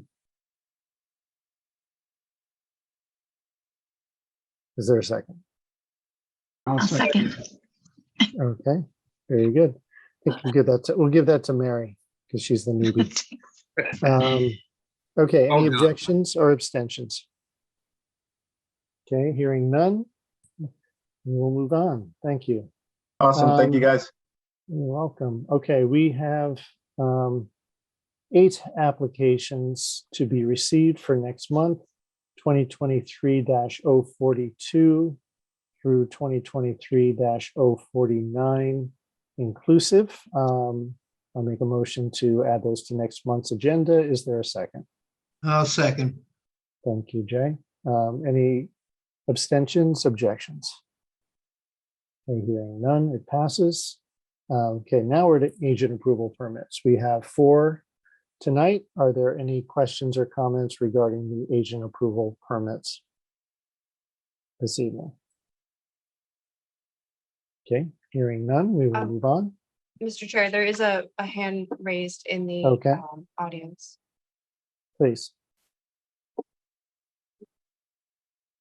Hi, can you hear me? Yes. Great, thank you. You just state your name for the record, please. Yes, good evening and thank you for your time. My name is Jean Rose and I'm here representing my mother who lives at 70 Field Point Circle. So this is addressing the application for 60 Field Point Circle. Okay, let me just read that so we have it on record. It's 2023-036, 60 Field Point Circle, SC Minor and Company for Trust under Declaration DTD 12/17/1991, construction of a new main residence, driveway, garage, terrace, pool, rain garden, underground storage water tank, drainage improvements, and associated site work. So please go ahead. Thank you. We just really had a couple of questions. First, we wanted to know if this is part of a future subdivision application. Basically, is the proposed activity meant to replace the existing main residence on that property? Or will this be in addition to the existing residence or part of a subdivided piece? And we were wondering if the applicant or their agent could provide us with some context for this application. Okay, thank you. Beth, we haven't received any subdivision proposals for this property, I'm assuming? I have not, no.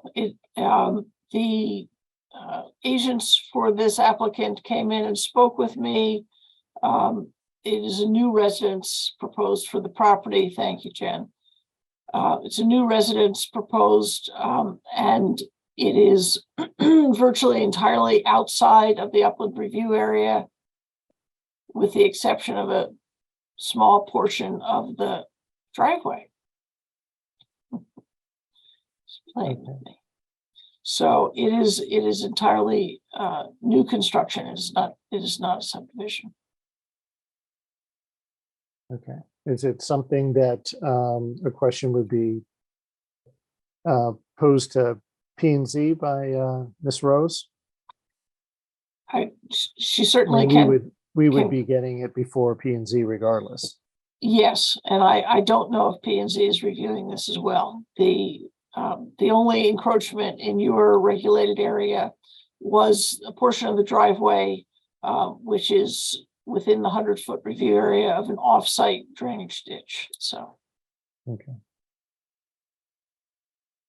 So, Ms. Rose, we as an agency don't have any additional information that would lead us to believe this is a part of a future subdivision, but perhaps when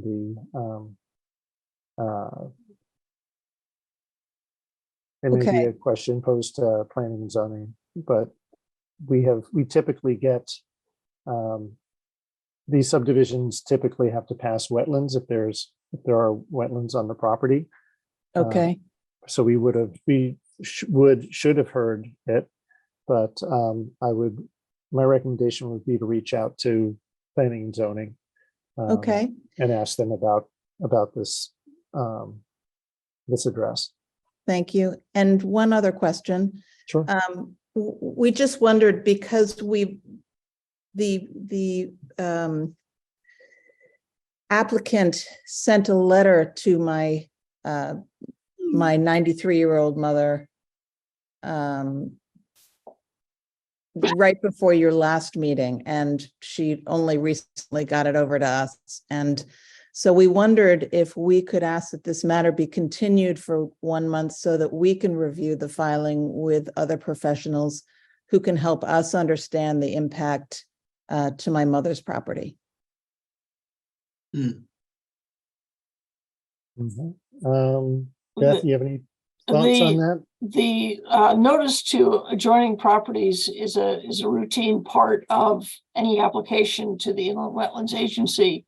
So the letters are sent out when the application is first filed. And then what happens is they're accepted at that meeting. And then in this case, it was determined that it was a very minor impact to the regulated area. And it was processed as what we call an agent approval, which means that staff, in this case me, reviewed it and felt that it was unlikely to have any adverse impact to wetlands or their adjacent areas. So while you're certainly welcome to look at the application or have professionals come in and look at it, I don't think there's anything that would delay action on this. In fact, the agent approval has already been issued for this. Right. So, and just to add to that, so we're primarily looking at wetlands impacts, which in this application are minor. It's not to say that this application isn't still pending at P&Z, which again would be a reason to call planning and zoning about this, because it still could be on their agenda and being Right. Being So deliberated there. just to make sure I'm understanding, so the work that has been done basically guarantees that there would be no negative impact, because I assume, since my mother's on the water, that there are wetlands there too, but there's no negative impact to her wetlands either. There notice is given to all the abutting property owners. It doesn't necessarily mean that they have wetlands on their property, but your mother may have wetlands on her property.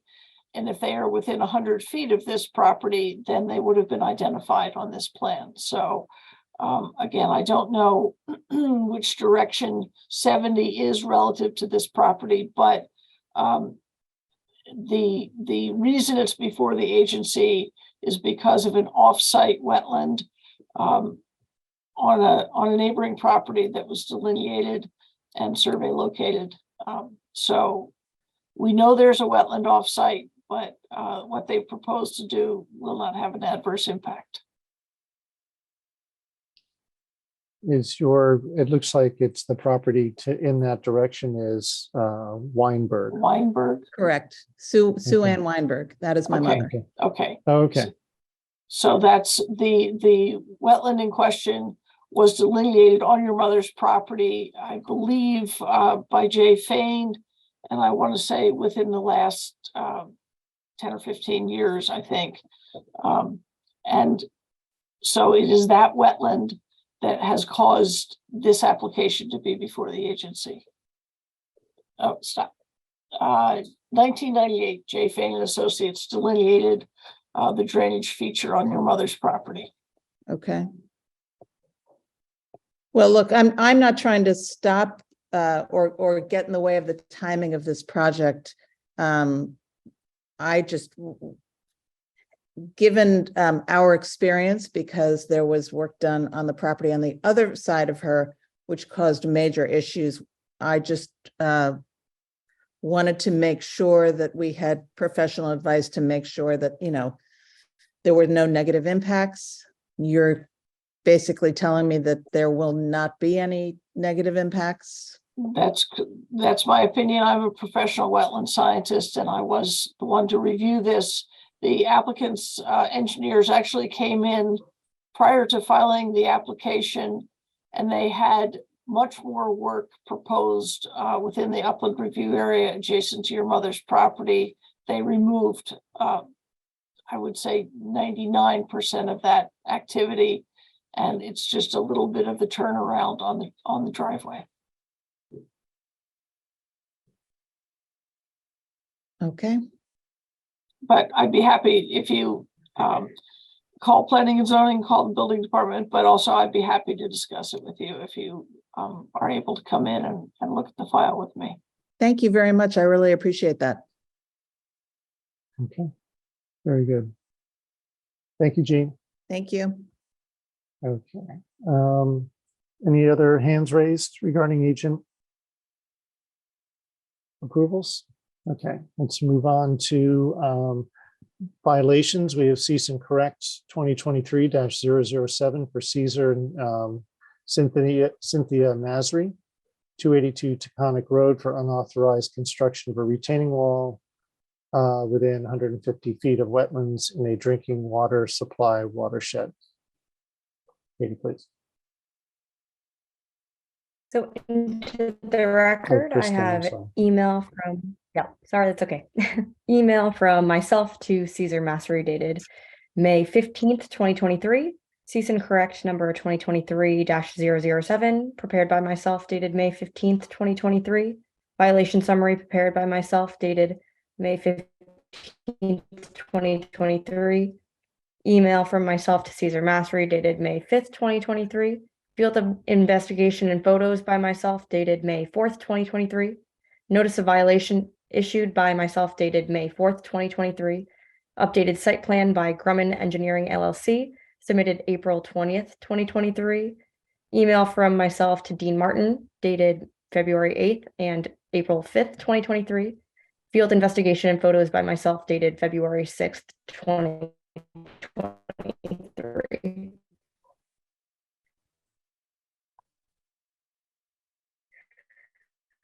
On February 6th. Kristen, I think I'm having a trouble hearing your audio. Conducted a regular compliance inspection for an open pool permit at 282 Taconic Road. At that time, an unauthorized retaining wall of at least 3 feet tall. Yep. Okay. Sorry, you may want to turn off your video feed because your audio isn't coming through unless it's a problem with my service up here in Vermont. No, it's not coming through. Okay. So yeah, take off your video, Kristen. That way we can hear your audio better. Yeah, it'll reduce your bandwidth. Okay. Or Okay. give you more bandwidth. Okay, try again, please. You want me to start from the beginning? Yeah, if you would. Sorry, Yeah. you got really garbled there. Okay, with the record of documents. Please. Sure. Sound much better. Okay, great. Email from myself to Caesar Massery dated May 15th, 2023. Cease and correct number 2023-007, prepared by myself dated May 15th, 2023. Violation summary prepared by myself dated May 15th, 2023. Email from myself to Caesar Massery dated May 5th, 2023. Field investigation and photos by myself dated May 4th, 2023. Notice of violation issued by myself dated May 4th, 2023. Updated site plan by Grumman Engineering LLC, submitted April 20th, 2023. Email from myself to Dean Martin dated February 8th and April 5th, 2023. Field investigation and photos by myself dated February 6th, 2023. Is that better? Could you hear that? Yes. Yeah. Okay, perfect. great. Thank you. On February 6th, staff conducted a regular compliance inspection for an open pool permit at 282 Taconic Road. At that time, an unauthorized retaining wall of at least 3 feet tall with steps had been constructed immediately south of the pool. Staff requested an updated map from the contractor, Dean Martin with Grumman Engineering LLC, showing the constructed retaining wall and closest distance to the on-site wetland. On April 20th, Dean Martin submitted an updated site plan showing the new retaining wall at 110 feet from the wetland with a length of 63.5 feet. The entire length of the wall is within the 150-foot upland review area, as this parcel is located within the drinking water supply watershed.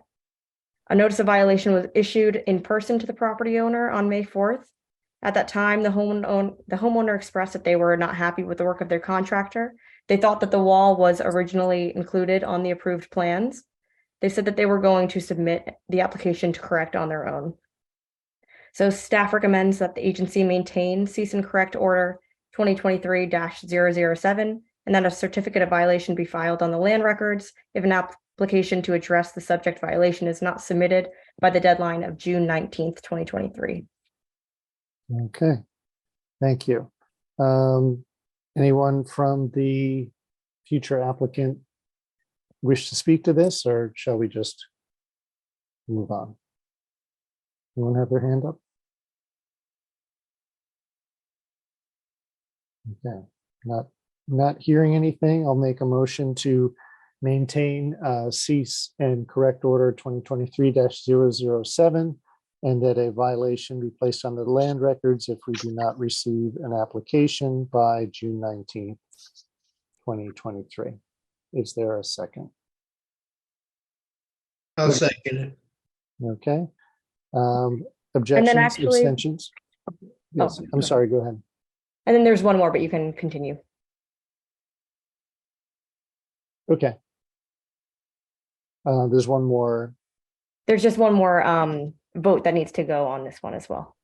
But as long as you finish the motion. Okay, I finished the motion. Okay. Is there a second? We have a second. I'll second whatever. Thank you, Elliot.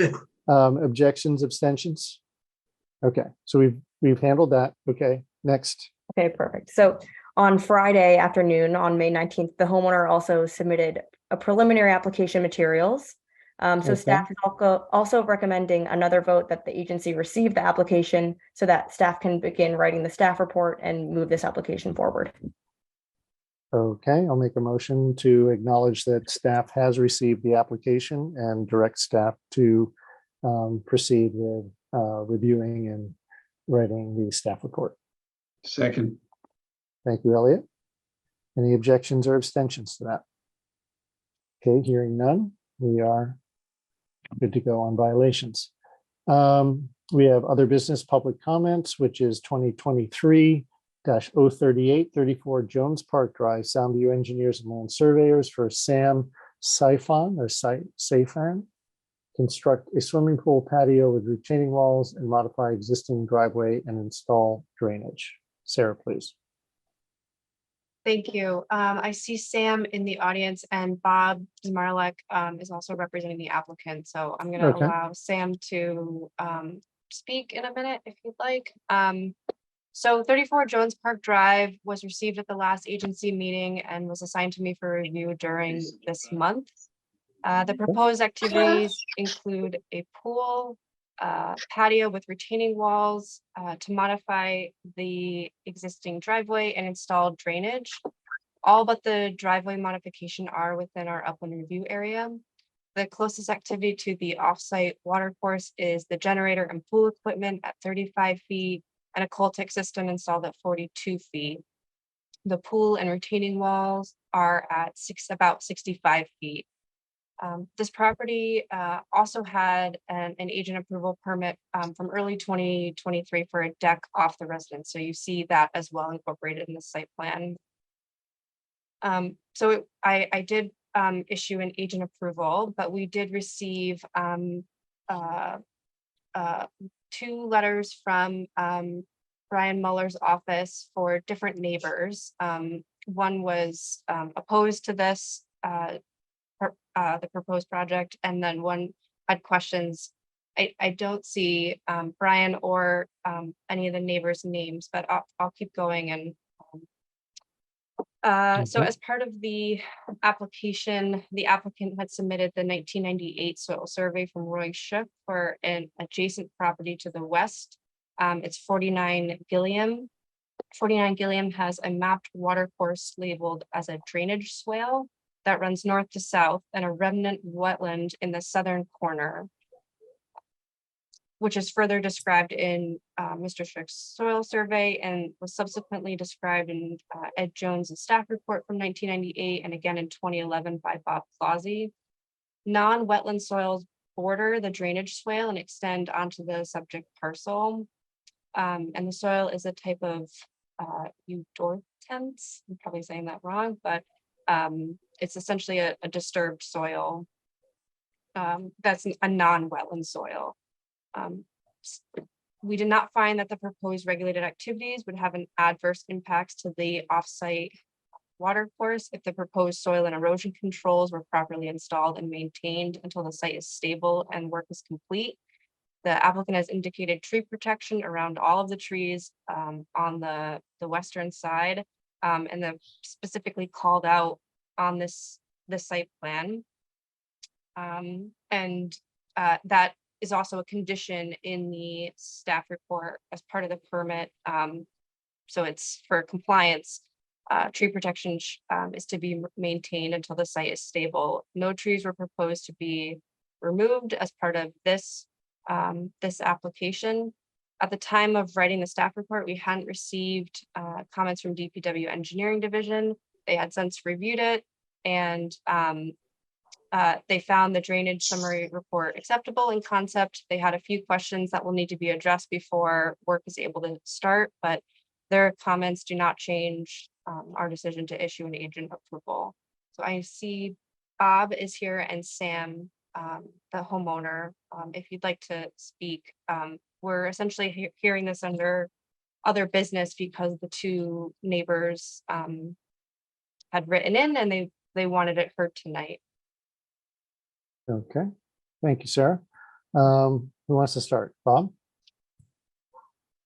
Well, I'm not sure what the questions are though. What? Okay. What Well, exact let's not start with Bob questions then. are there? Yeah. It's a pretty straightforward proposal. Sorry, Bob.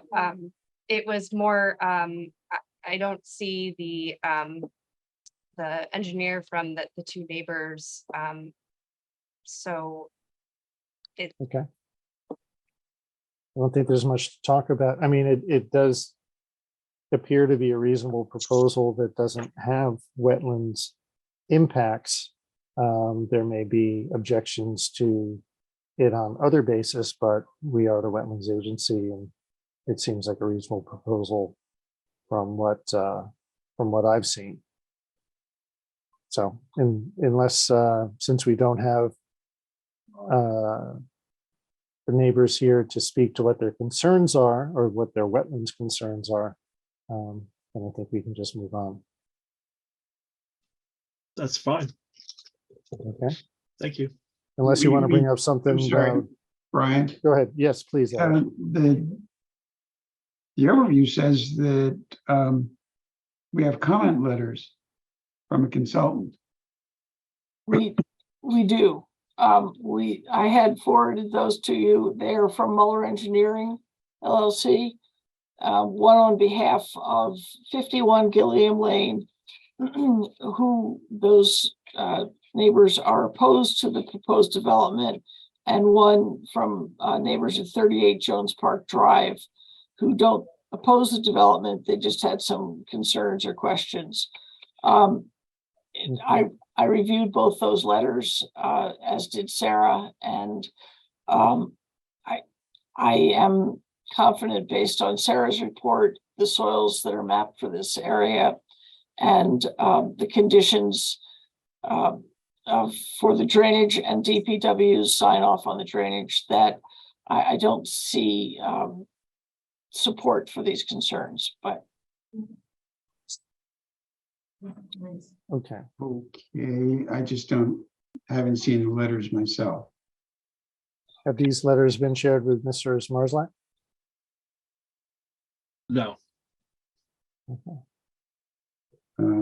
They were in the email out that went out with the staff reports.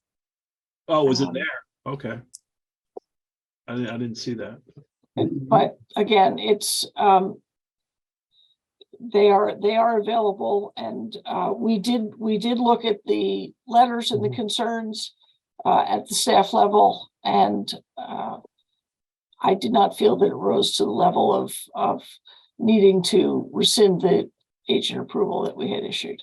Okay. Do you need or would you like a motion of reaffirming the agent approval? Or yes, please. Okay. I'll make a motion to reaffirm the previous agent approval for application 2023-038, 34 Jones Park Drive,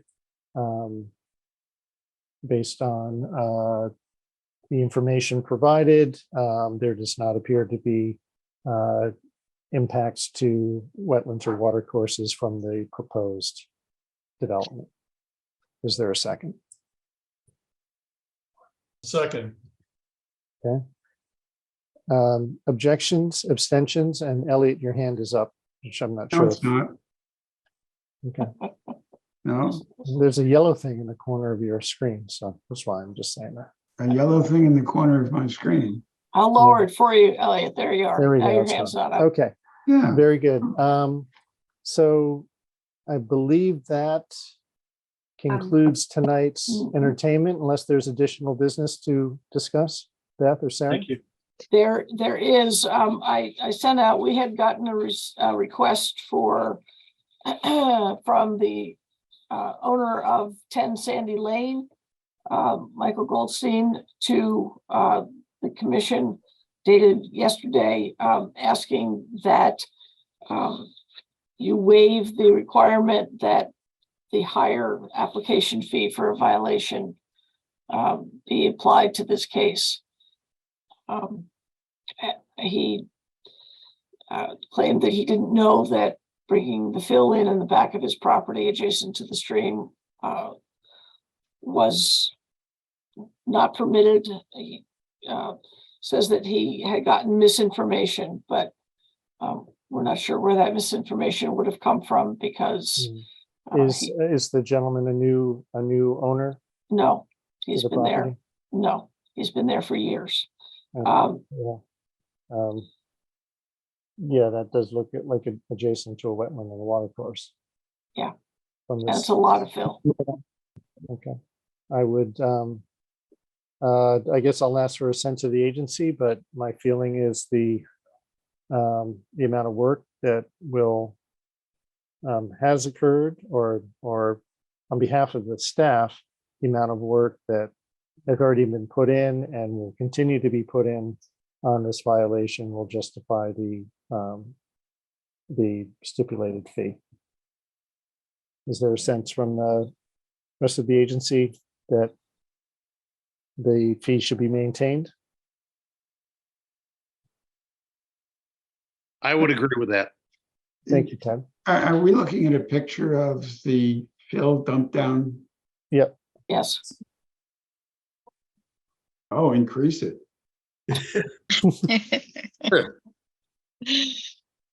So, Absolutely. okay, so I guess the direction, Beth, is to maintain the fees as stipulated in our fee schedule. I will inform Mr. Goldstein of that. Thank you. Okay, very good. Okay, so I think And then, that now. nope. One more. No, one the more. fun continues, It please. does, because you're all doing such a good work here. We're going to staff is recommending, and Elliot also, I think, has brought to my attention that we need to look at our regulations and perhaps update them. And in order to do that, we would respectfully ask for a subcommittee or sub-agency group that would work with staff to review the regulations and revise them as necessary. Sounds like Elliot already raised his hand. No, Elliot definitely volunteered for this. He did. Right, and we suggested that Mary join us as well. Mary would be a great addition. I will join. I'm Thank happy you. to. Thank you, And I'd Mary. be happy to partake as well. Great. And where are you? I am floating around. I'm actually up in Vermont at the moment. Buddy of mine's turning 75 tomorrow. No, he's 59. But then I'm bouncing back and forth from Florida with aging parents. But I'm generally so if it needs to be in person, I'll. It doesn't need to be in person. Okay, It then just I needs can to certainly be a group of us who can get the regulations that we need to get adjusted, figured out. Sounds good. That sounds terrific. And then before we adjourn, I just want to, can you poll the attendees, and is Jordan in the audience? Because I know there were some questions that he was going to join us. Gordon was in the audience. Okay, wonderful. Good. So now can see how much fun we have on a monthly basis. And Yes, I will say he was in the audience. That's past tense, so we'll see. okay. All right. There is one other thing I would suggest. Beth, you sent me a note indicating how one goes about getting an ID. As Yes. a member. I would repeat that for the entire group, because we do get IDs. So when people come out with a weapon and say, "What are you doing on my property?" you can at least show them something before they shoot you. Yes, and the town is Has is that happy happened? to. Not yet. Not yet. We're not in Texas yet. We have a The, couple stories, but they're from years ago. We'll fill you in offline on that. if you can come to town hall after 2 p.m. And check in with Tammy at the front desk, she can hook you up with the person who issues an ID for you. Okay, and then I believe we're probably due for, if they're still issuing the parking passes. The parking passes, the answer to that was please park in the public lot, on the parking deck for as long as you need to park there. Oh, this is more for when you're on site visits and things such as that. Oh, to identify There yourself. used to be little part, maybe they don't do them anymore. I don't think they do those. Okay, fair enough. Okay, anything else? Sarah, Any did last? I mess anything up? Sarah has her hand up. Sorry, I know it's a late night, everyone. Beth, did you want to give everybody a quick update on the Byram Levy project? No, but that's the other thing. You're right. I will issue a little summary of that. I knew there was something else we were going to talk about, but it's late tonight and that's not an easy subject. So It's not late. it's not late for you. Not by, perhaps. I mean, we've had some very, very early nights. I mean, But we'd be happy to read your email there. Well, yes. I think if it, with all due respect, I knew there was something else. I asked Sarah what it was, and I just want to note that she was the one that remembered at 5 of No. 10 what it was. No, Jen said, oh, you're going remembered. to talk about it in executive session. I said, we don't have time in executive Oh, session. that's our excuse. That's our excuse. We didn't have time. It's also not a simple subject, so I will give you some bullet points to consider, and then we'll talk about it. It's not an emergency. Do we want to start next? Do we want to start next month's meeting at 6:30? Why don't I do it as a part of a director's report? I Okay. think Great. it's public knowledge. There's nothing nefarious about it. It's just, it seemed like if Okay. we were going to have an executive session, that would be a good time to talk about it, but I forgot. So Okay. that's why I have younger staff who are smarter than I am. Let it be known for the record that Elliot is a willing warrior. What am I? Willing warrior. You're a willing warrior. I'm a willing warrior. We'll get you a Yes. cape. We'll Ready get you to a take cape anything tonight. on. Yeah. Yeah. Yeah. Well, years ago, I learned when I was in the Navy never to volunteer, and I forgot. Yeah. Very good. All right. Well, Okay. thanks, everyone. Appreciate it. And thanks to everyone who joined out there in the ether. Good night, all. Take care. Thank Bye-bye. you. Good night. Thank you Good all. night.